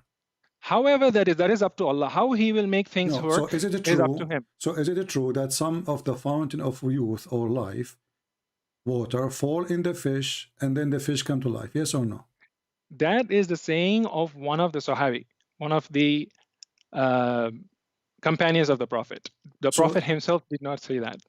But it is a part of the hadith. So I will not deny that. So the companion, he said, but isn't the companion reporting what the Prophet said? No, not that part. Not that part. So where the companion learned their stories from? The hadith. That's why I was going to give you the definition of the hadith. When we talk about the hadith, it is what traditionally what has been narrated in the hadith itself. The one that I'm quoting from Jami at-Tirmidhi 3149, where Ibn Abbas said that so and so, like Nauf al-Bakali claimed that Musa alayhi salam was not the Musa of Bani Israel when he went to meet Al-Khidr. But the part that you are specifically talking about, where the fish are will become alive is mention of Sufyan, one of the narrators, who said, but he's not quoting the Prophet. Sufyan is saying people claim that there is a spring of life at the rock. People claim. Yes, it's not the Prophet who said. So you Muslim, you take what people claim, not what your Prophet. So within this hadith, that particular part that you are pointing out is something that Sufyan has said, not the Prophet.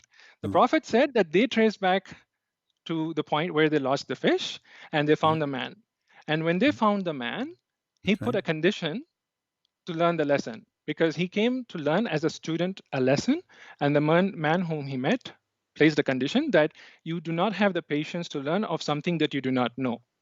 Okay. So you should not ask me questions until I myself come and make it clear to you. Well, you aren't making anything clear anyway, because still you did not tell me how they will miss the fish. See, how they miss the fish is something that is ambiguous. I'm not talking about anything that is ambiguous. Again, so we have ambiguous story. Okay. Yeah, that's what I mean. That when I said Sufyan said it, it's not the Prophet who said it. Anything the Prophet said is something certain. Is Sufyan making things up, you think? No, I wouldn't. And see, again. So then you have to agree with it. So you have to agree with it. As a Sahaba, see, I can agree with that. I'm not saying necessarily agree or disagree. What I'm saying is what Prophet said is infallible. You talk about anything the Prophet said, I will agree with it unquestionably. Okay. So going back to what the Prophet said further is in this case that Al-Khidr. By the way, just a question. Hold on, please. You said the word fish. Is the Quran saying the word fish? The Quran is not saying the word fish. So what the word?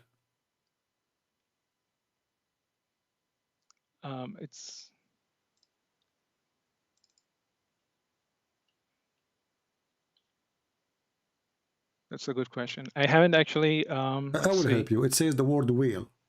Hoot. Okay, if you say so. I do not want to argue about it because I do not hold expertise in Arabic language. So, but so those two men, they are carrying a whale. Again, I do not hold the expertise in the language. Okay, so questioning me about the language is not the right. Okay, right thing for me. Okay. Right. So he said that it was a fish, and the fish came alive, as in like it disappeared, and the companion who was with Musa, he said a certain place it disappeared. They went and they found the person, and they set a condition. According to the condition, he was supposed to stay quiet about everything that he was going to witness. Anything that he witnessed, there were three things he witnessed. One was when he went there, on the boat, he was welcomed warmly by the person who was the boat rider. I don't know if what's the word for it. And the boat rider welcomed him warmly, and after he took the service, instead of paying for the service, he kind of damaged the boat. So when he damaged the boat, that Musa alayhi salam questioned him. Why? Because he couldn't bear the patience of watching something wrong happening there. Okay, and then he said, reminded that this was a condition that you were supposed to maintain. He didn't, so he apologized, and they carried on with the journey. And as they carried on with the journey, at the second instance, the child, as they saw, was playing with other children, and Al-Khidr went out and he ripped off his head and killed the child. Okay. Musa, who was witnessing this, could not remain patient anymore. This was more evil than what he saw, so he questioned it again, as anyone would do. And that is why I also appreciate what you did when you were asking the question, because it's nothing less than what the Musa alayhi salam had questioned. It was a very genuine question. Why did you kill something that's innocent? All right. Unless it was for killing another soul. So the same question he asked, again, he reminded that this was the condition that you had to set, and he apologized again that I'm sorry this happened. They continued with the journey with another condition that next time I open my mouth and ask you a question, I will part ways. And the next time something similar happened, where he went and erected a wall towards people who were not being kind to him, to Al-Khidr. Right. And yet Musa couldn't be quiet. He questioned, and as he was questioning, he said, this is where we part, and he explained everything. So between that, I would like to mention the whole point of that is Al-Khidr himself was a prophet who is not mentioned in the Quran by name. Okay. There are only 25 prophets who are mentioned in the Quran by name. Over 125 24,000 prophets, 24,000 prophets have been sent to all across the time, and Al-Khidr was one of them ideal examples. He said, a sparrow came and sat on the edge of the boat and dipped its beak unto sea. And Al-Khidr said to Moses, my knowledge and your knowledge and all the creation's knowledge compared to Allah's knowledge is not more than the water that is taken by the sparrow's beak. That was the main lesson that he had to learn. That the point of all of this was that not Musa didn't know everything that he claimed to know, and that everything that is happening, Allah knows more than what anyone could ever in their knowledge encompass. So the whole point of us questioning this, that we don't understand, is because of our lack of knowledge. Like, for example, if there is a natural calamity happening, you don't know why the natural calamities are happening. In many cases, it is taken as a punishment. In cases of, like, for example, Nuh alayhi salam, Prophet Noah, whose people were all killed by the flood. People questioning, people who are questioning can question that, the whole community disappeared. Among them were children also, who were innocent, and yet they were killed. Right? But then it is what it is, because they had to, if they had grown up in that kind of community, they would have also grown up to be sinners. Not knowing what they would happen to them. So why the child is killed until now? I did not get it. Why the child is killed? Oh, yes. Okay. To answer, he made an explanation to all three of the reasons. First being that if the boat had been left as it is, it would have been taken by the kingdom, who were looking for the boats which were in top condition. As this was a defective one, the person who was riding it was saved because his entire living was on that boat alone. So that way he saved him. And the second, that the child who was killed was actually killed because Allah had revealed to Al-Khidr, who was a prophet in himself, that this child was growing into sinner, and therefore the punishment for him was death. What? He was a sinner. Okay. And therefore that was his destiny. He was decreed to be killed. And the third case was he decreed to be a sinner too? He was decreed to be a sinner, yes. Okay, so Allah decreed him to be a sinner, and now Allah will kill him for he made him sinner. Yes, so that's the question about decree. That justice? Yes, allow me to respond to that. The thing about decree, the qadr, is that Allah has written everything in His book, in His Lawh Mahfuz, the slate, in His knowledge, everything that we are capable of doing. He is aware of what's going to happen before it happens. No, this in is that not, awareness.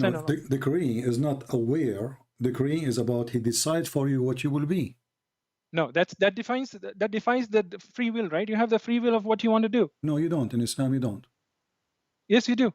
Okay, you choose to do what. My friend, yes. here we don't make speeches. You know me, and as long you are the person who is quoting for me reference, right? So allow me to quote for your reference.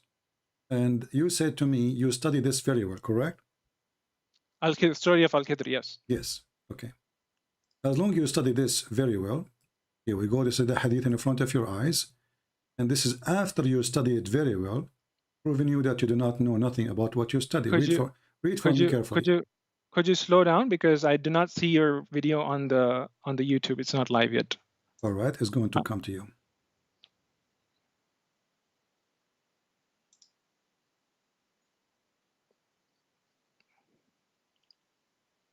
I'll be right back in about 10 seconds or so. Okay, hold on. Remember, you said that it wasn't a decree for him to be a sinner. It was just the knowledge of Allah.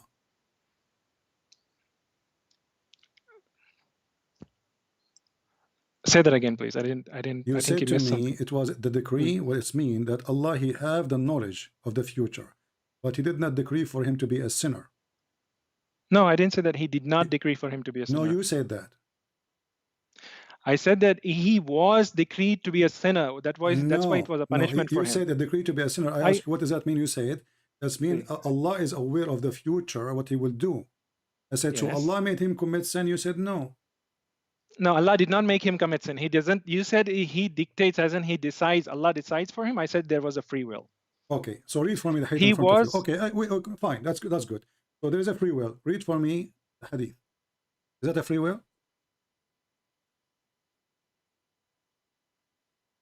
Okay, let me see what it says. I heard the Messenger of Allah sallallahu alaihi wasallam said, this is narrated by Ubay bin Ka'b, who said that I heard the Messenger of Allah sallallahu alaihi wasallam said, explaining the verse, as for the youth, his parents were people of faith. He was created infidel the day when he was created. Yes.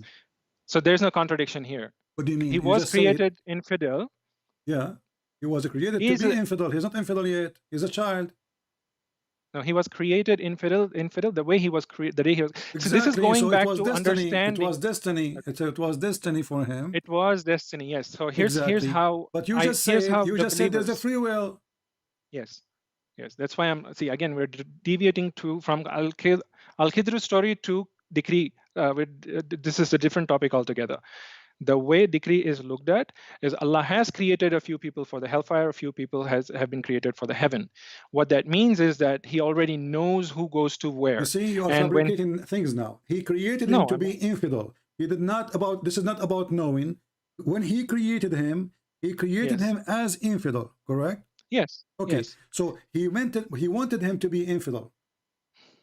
No, He didn't want him to be infidel. So no. the hadith in So there's front a of you, difference between. He Yes, created him it doesn't as, say. Okay, hold on. You see, isn't it your prophet? He says everyone is born as a Muslim. فطرة الله التي فطر الناس عليها. Yes. Okay, so everyone is born as a Muslim.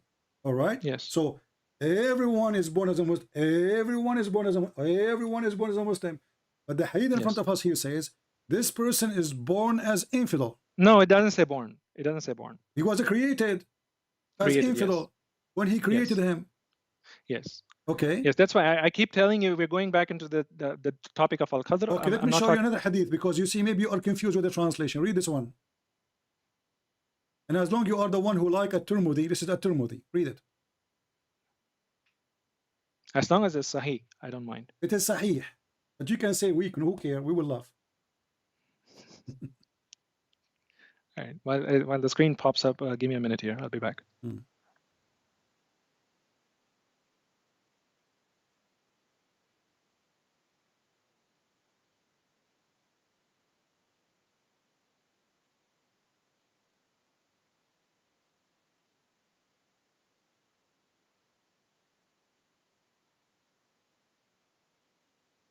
What happened?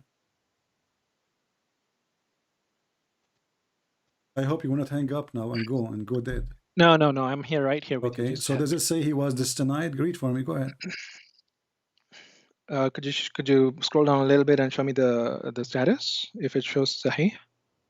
You are holding your breath reference. now. Is it Sahih? Is it Sahih? No, it's not Sahih. See. So what we will do now? So don't mock me. You are My very friend, good because at look what happened showing to that you. Look what happened to you now. Suddenly, you want to look for Sahih and Da'if. You are scared. You are the one who mentioned Jami' al-Tirmidhi for me in the start. The first hadith you mentioned to me, it was Jami' al-Tirmidhi. Well, this is Jami' It was a al-Tirmidhi. Sahih. It was a Sahih. The hadith that I referred Okay. is also a Sahih. Well, now this hadith is not Sahih. What we will do? No, if it is not Sahih, let us look at something that is Sahih. I told you, I want to So talk if about it's something not that is Sahih, certain. why a Muslim you write lies in your books? Again, when you're talking about infallible book, Quran is the only book that is absolutely incorrigible. But you are the one who mentioned the hadith. So why you mentioned to me a book is not intelligible? You have a way of twisting everything. I My told friend, you at the hold on. beginning that You see, you grow your beard, but you are still you have no beard. Here we go. The hadith is very sahih. Read it. show me the status. I Here don't we mind go, in reading front it. of your eyes. But I like the game of sahih and da'if. What a funny game. I still don't see the status because your banner is Yeah, hiding you will it. see it Scroll. now. You know, you turn to be positive. You have corona now. Well, this is what happened to you. You will have a fever. So the game was, I will deny it. I will say it's da'if. Show me the status, and I can hear your breathing going heavy. And now it's sahih. What we will do? So it was a destiny, and you said to me no, and you said to me I studied this very well. So you spend, I don't know for how long you are studying this case. So let's And it just turned say to that be this that is you studied Sahih. nothing. I still don't see the says status. destiny. But It was let's just, destined. yes, okay. Okay. Let us just say that this is Sahih, okay? Mm. The boy that Al-Khidr killed was destined to be a disbeliever the day he was created. It is the same hadith that you earlier mentioned in just a different wording. It did not change It's destiny, anything my about. friend. I speak Arabic. I do not need translation. And this is your Islamic website. Yes, I agree with that. Again, okay, so thanks don't tell me this is confirming. different wording. It says No, I'm talking about. Do you know what tubi'a mean? You claim that you know Arabic. I heard you saying Arabic words. Never. Okay, No, so no. don't I say said Arabic Arabic words. words So because don't I'm say familiar Arabic with words those next time if you don't particular speak words. Arabic. It says here, tubi'a yawma tubi'a kafir. Tubi'a yawma tubi'a. The day Allah, when He created him, He destined for him. He printed him as kafir. He destined him, yes. He destiny, yeah, it was a destiny. So, but you deny the destiny. You said we have a free will. There is a free will. That's, see, again. Yeah, my friend, listen carefully. I don't like kids talk. I'm losing my patience with you. Listen to carefully. Yes. I asked you have changed the subject. The topic is no. We're not changing. It is you who call me. It is you who call me to prove to me that he was fair. Why? Because he is going to be bad. I asked you. Okay, why he would be bad? Why he would do sin? He says Allah. He knows the future. We believe in a free will. I said no. This is not true. You're a prophet. He have different opinion. The Quran confirmed that. This guy, when he was born, he was born destined to be infidel, destined to be a disbeliever. And this is your prophet words in Arabic, in English, doesn't matter. And this is your Islamic translation. I have told you right from the beginning that I'm here only to talk about the topic that I came. I do not want to talk about this is the topic. The topic is why he killed the child. So now the child is destined to be a disbeliever. So why I want to kill somebody? He have no sin. It was not his fault. What is my fault? Can I change my fate against Allah? If Allah he decide when I'm born to be infidel, and then Allah will kill me because he destined for me to be an infidel. How stupid is that? See, even going by what you're saying, right? It's having died as innocent. It's not me who's saying that. It's your prophet. No. Yeah. Okay. The prophet said that he was destined to be a disbeliever. That's the reason that justifies Al-Khidr being able to kill him. How that because can justify he's a prophet. If it's not his decision? How it justified if it is not his decision to be? You didn't allow me to see. You didn't allow me to complete my session because I came with a response. You didn't allow me to respond. And then now you're coming back to the same question that I wanted to give. So why is it okay for Al-Khidr to be able to do that? Why? Is because he's a prophet and he was given the best evidence to him that could be given. Like in the case of Ibrahim alayhi salam, when he got a revelation, he needs to slay his child. Hold on. He did go there. Who care about the evidence? What evidence? The kid, he did not commit sin yet. Secondly, if I decide for you to be a sinner, let me ask you. If you didn't care about the evidence. Based on this. If somebody in the future will do something bad, we should kill him. That's what it says. No, if you say today that I'm getting revelations that someone in the future is going to commit a sin and I should punish him today, then you will need to be admitted into mental institute. So what is the difference between Al-Khidr and Musa's now? This kid, because they are prophets. Like any kid. He's like any kid.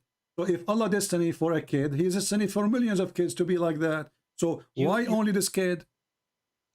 When you're questioning the prophets, you might want to be careful about it because being a Christian, you also have the prophets who fall under the same category.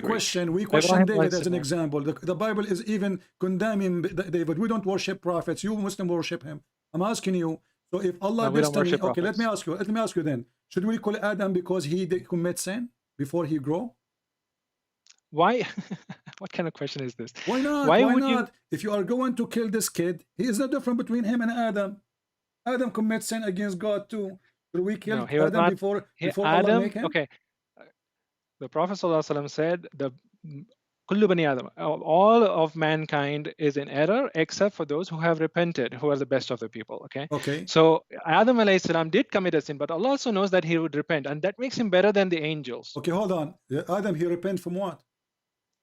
For the sin that he committed. But isn't it destiny of Allah for Adam to commit sin? And then also he destined for him his repentance, right? Did Allah, look how stupid this religion is. Guys, Allah, he destined for Adam to commit sin, and Allah destined for Adam to repent. Repent from what? If Allah is the one who destined for me to commit sin, why I should repent? So that's what makes Adam a better prophet than you, right? What On do you mean better average, what you're prophet? saying. This is a stupid Because he religion, my repented, friend. and on the So other Allah, hand, he you forced Adam to commit sin, again, and now we're Allah is drifting asking away Adam from to the topic. repent. Okay, Listen, we're drifting away from. if you serve in the army, have you ever served in the army? In the army, if I am the commander and I give my soldier to order to shoot somebody, I will go to the court for what I order, not the soldier, because I am the one who give the command. In the army, they have rules. You have to obey your commands. You cannot say no. Doesn't matter what he says to you. So I am the commander. I order the soldiers to shoot. Who will go to court? Who is the real criminal? The commander. Allah, he ordered Adam to commit sin. What you are saying, we will shoot Adam. Also, Allah gave, while He gave him the choice to commit sin, He also gave the choice to He repent, did right? not give him Adam chose to choice. repent. You are lying now. Where it says I give you a choice? In the Quran? In the Quran, you want me to go ahead and find out where he has repented? Oh, no, I want you to show me where he gave him the choice not to commit sin. Every Adam has been made, and as well as the jinn kind, are created with a choice, with a free will. They have the choice. You are lying. You have to give me the proof. Go ahead.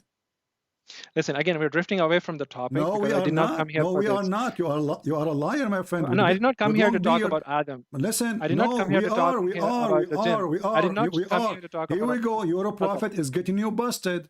Adam and Moses, they have an argument about the sin. So Moses, he says to Adam, "Are you? It's because of you. Because of you, we are out of paradise." Adam, he says to him. Adam, he answered Moses, says to him, do you blame me for a destiny made for me before Allah created me by 40 years? So we can't blame Adam for his sin. He have no free will. And you are the one who said you study this very well. So this is after the study. I told you already. I only came here to talk about Al-Khidr. This is not about Adam. destiny. Here we go, because this is about Al-Qadr. Again, so you're a prophet. So you're a prophet of destiny. Your God, he destined for the child. You know Arabic enough to tell the difference between Qidr and Qadr. Why you lie to me about I did not come here to talk about why you lie to me saying Adam have a freedom to choose between sin or not to sin? Why you lie?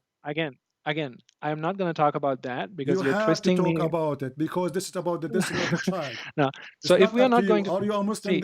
Are you a Muslim only in that there, or are you not a Muslim? Why you lied to me a second ago saying Adam? Did you say to me that Adam was given a choice to sin or not? Kristen, I have defined my premises at the beginning that if I were to talk, I want you to admit that you did lie when you said that Adam have a choice to sin or not. No, I did not lie, and he had a choice. Then read the hadith. So then read and admit that you are lying about what your prophet said then. Because the one who said the opposite is your prophet. Are you against your prophet now? See, once again, I'm not here once to talk again, about Adam. Why you don't want to answer?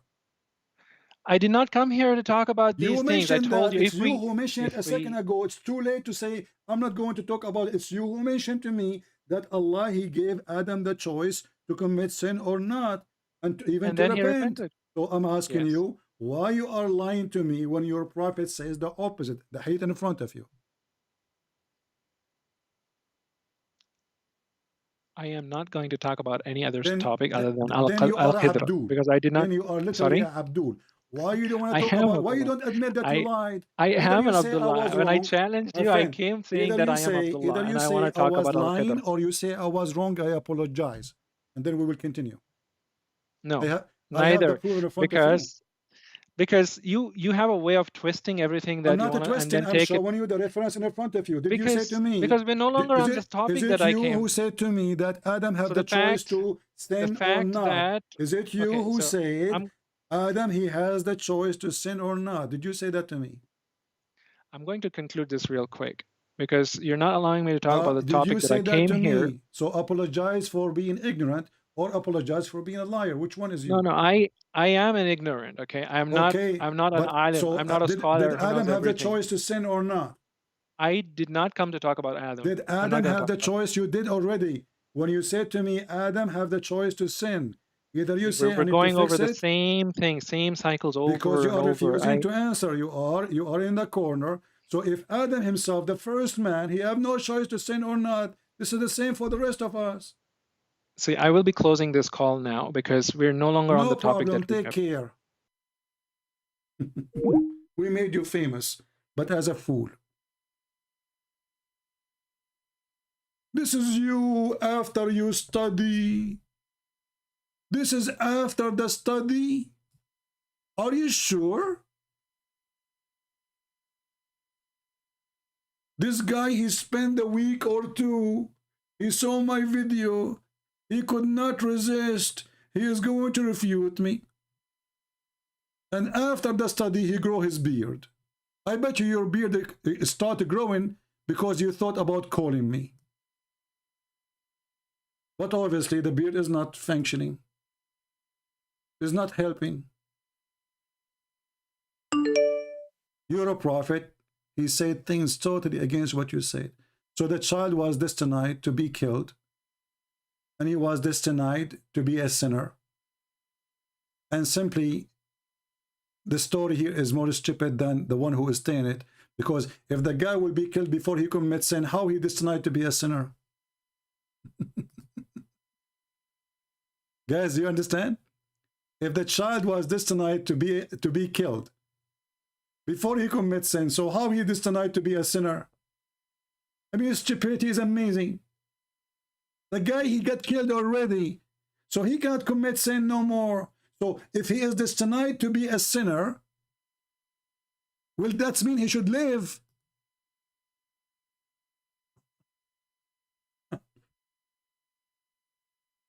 Right?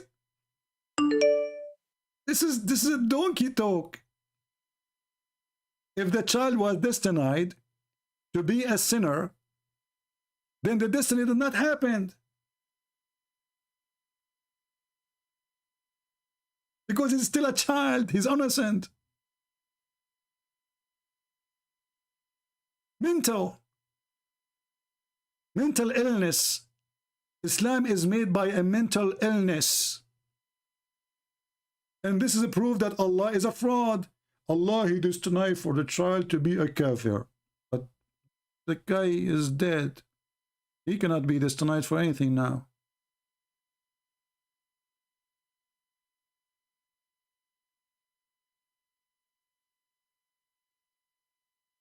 This is why their sheikhs don't dare to call me. They have a brain of a mule.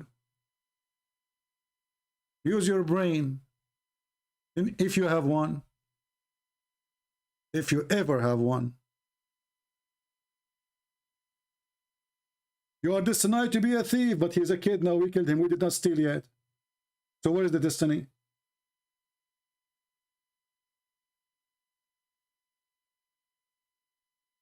And where is justice? So the kid now is a kid. We killed the kid when he is a kid, before even he commits his sin. Let him at least commit his sin. Allah, he opened a laboratory to teach Adam a lesson. He decided to sacrifice little children.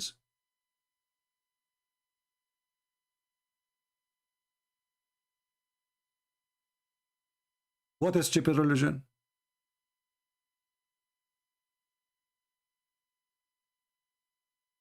Anyway, I think we have enough for today. Did you have a good time, guys? I hope you learned. And this is how you debate the Muhammadan. You see, the Muhammadan, they play games. You have to be firm. If this guy, he called different Christian without saying who, he will go nowhere. This guy, he will keep rambling forever. You have to put them in the spot. Stop him. Make things clear. Get them busted. Muslims don't debate. Actually, this guy is way more honest than the rest. But still, he insists to lie. And when he is in the corner, he don't want to talk about it. Adam, he was given the choice to sin or not. Free will. Muslims don't believe in free will. Even when you commit adultery, you don't have a free will. You don't.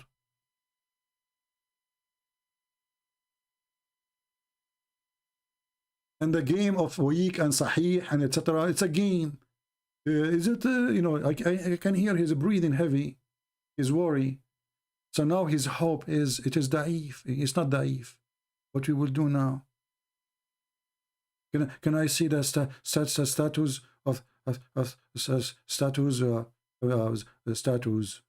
Can I see the status? I told him this is da'if. He got happy. Yeah, see, I wouldn't accept. You know, we have finally like, oof, it is da'if. Ah, I'm so happy now. And then like what? Christian Prince, he put it in front of me on the screen. It is not da'if. Like, oh, what? The game. There's no dignity. There's no honesty. Allah, He destined for the person to be a kafir. What a stupid religion.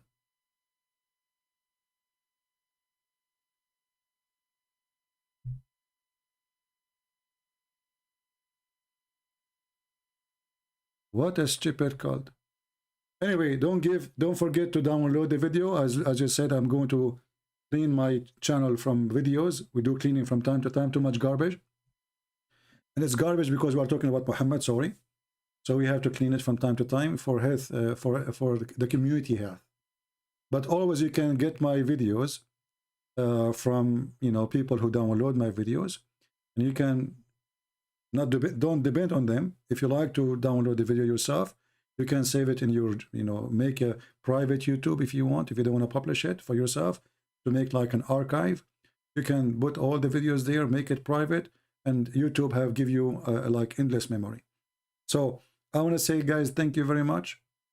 Thank God the microphone today is working. Look like the sound fixing I did, maybe it's work. We hope so. We did not lose any. We did not have any noise, right, today?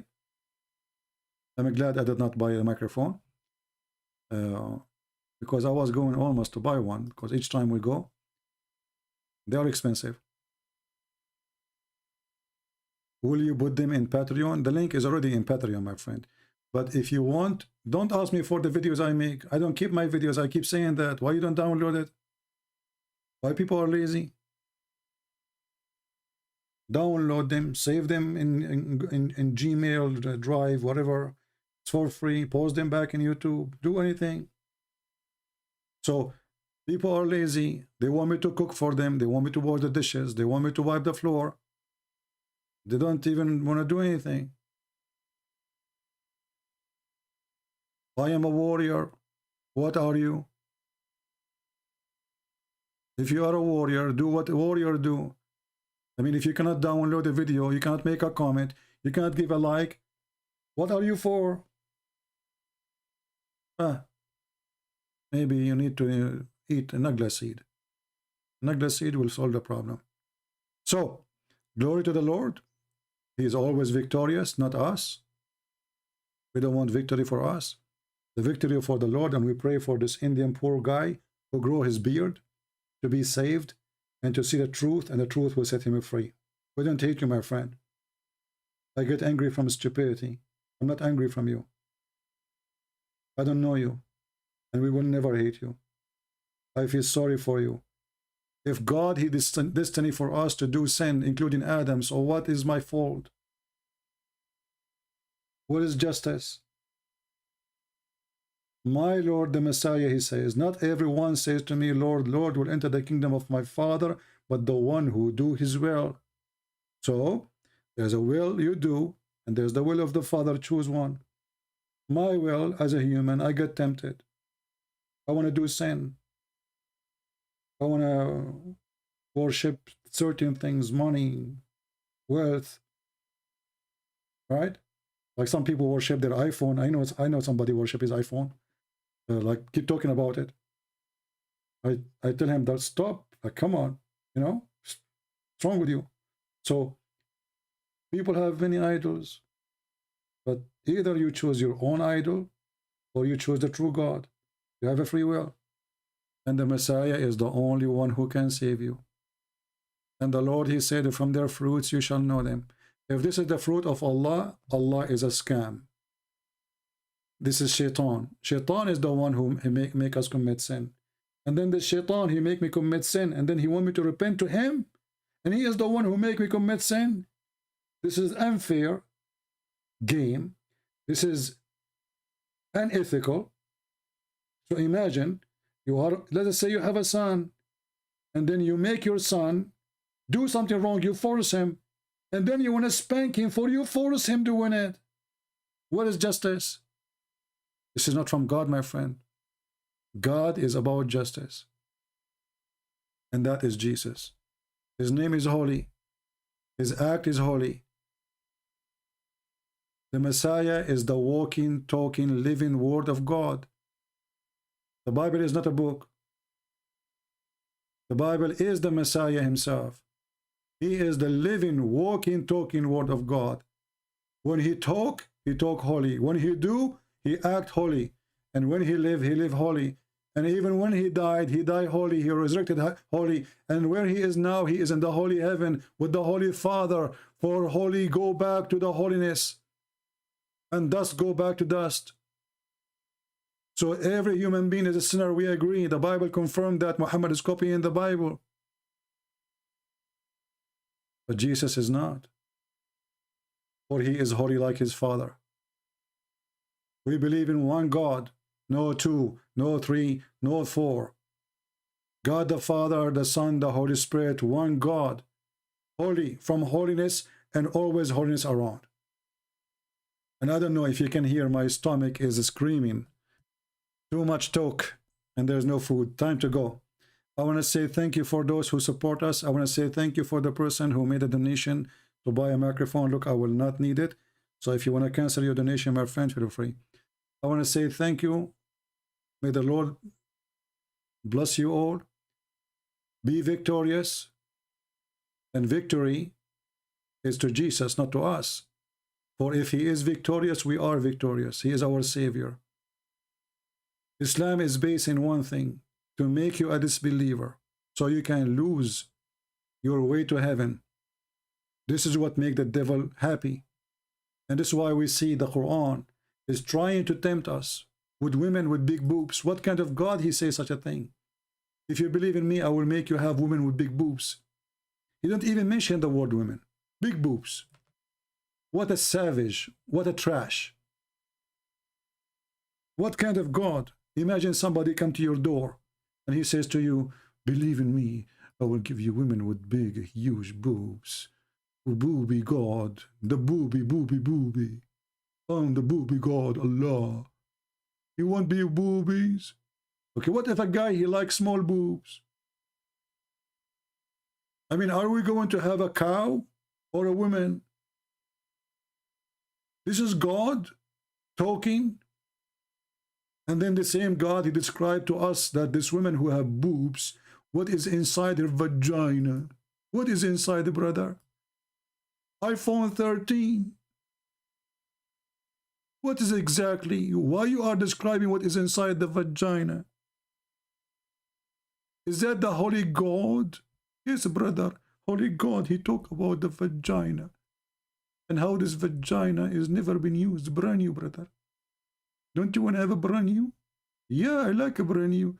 Do you like to use a used phone? No, brother. So do you like a brand new vagina to be one of your women? A lot of women with a brand new vagina.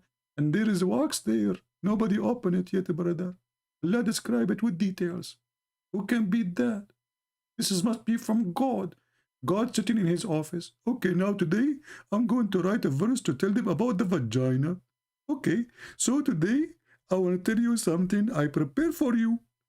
If you believe in me and pray 5 times a day, bend over, put your up for me. Like not here, not now. I'm just telling you, okay? Don't keep your butt down now, okay? If you believe in me, pray 5 times a day, brother. I'm going to give you nice vagina. And I will describe for you the vagina. And then the prophet, he continued the description. He says, each time you F it, Allah, he fix it. Look at the cheating. It's been used. Allah will make it brand new again. This is religion. This is really religion.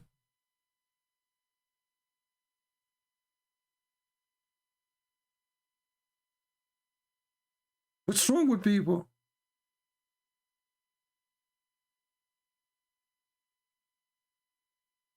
And look, this God, he promised me, I will be reclining. Like, I cannot wait. I cannot wait to be reclining. All my life I want to be reclining. Who can resist this? You will be reclining in couches. Look like this God, he never saw a couch before. Yes, in the time of Muhammad, those Arab people don't know couches. The Persian, they have the Romans, so the Arab, they are dreaming. So he's promising them couches.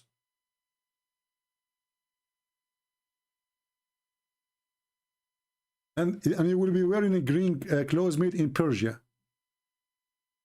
And he promised you fruit. Don't you want fruit?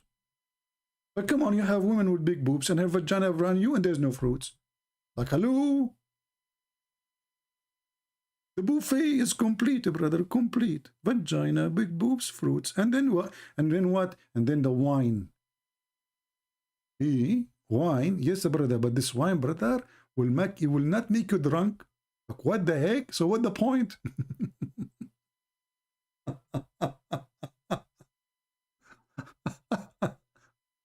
Anyway, and look, what is the fruit, brother? Do you want to see the fruit? There is a palm date, and there is what? Pomegranates. What the heck is that? I don't know how to read it in English. I know how to read it in Arabic. Allah will give us this. Wow, brother. I'm really shocked. We will have this in the heaven, oh, brother. This is from the fruit of paradise? Yes, brother, because in Mecca they don't have it. There's no coconut. There's no coconut, sorry, because Muhammad never heard of it. What a stupid religion. I love the Chinese when they said he left as a donkey, never come back as a horse. And they know what they are talking about too. So I want to say thank you guys for being here. May the Lord bless you. Download the videos as fast as you can before we take them down. Don't forget to make your comment and give it a like.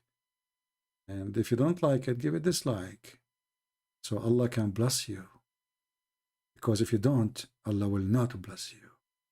Talking to Muslims. If you give my video dislike, Allah will give you women with big boobs. Brother, it's easy.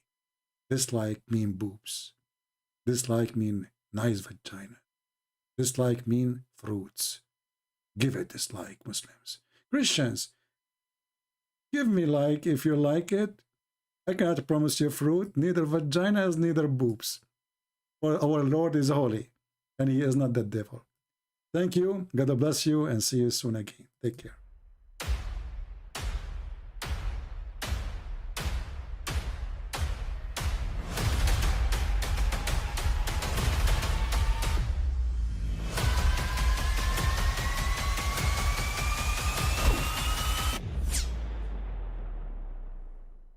But I mean, again, he doesn't know who Gabriel is, right? Because he didn't come from an Abrahamic faith.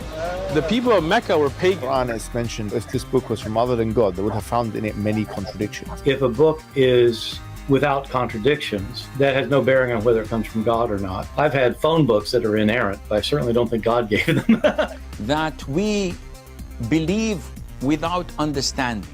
The brother asked a very important question, that most of the scholars say that listening to music, watching movies, and most of the television programs, they're haram. So how can we have fun? Let me tell you, brother, at the outset, that having fun is permitted in Islam as long as the fun is halal fun.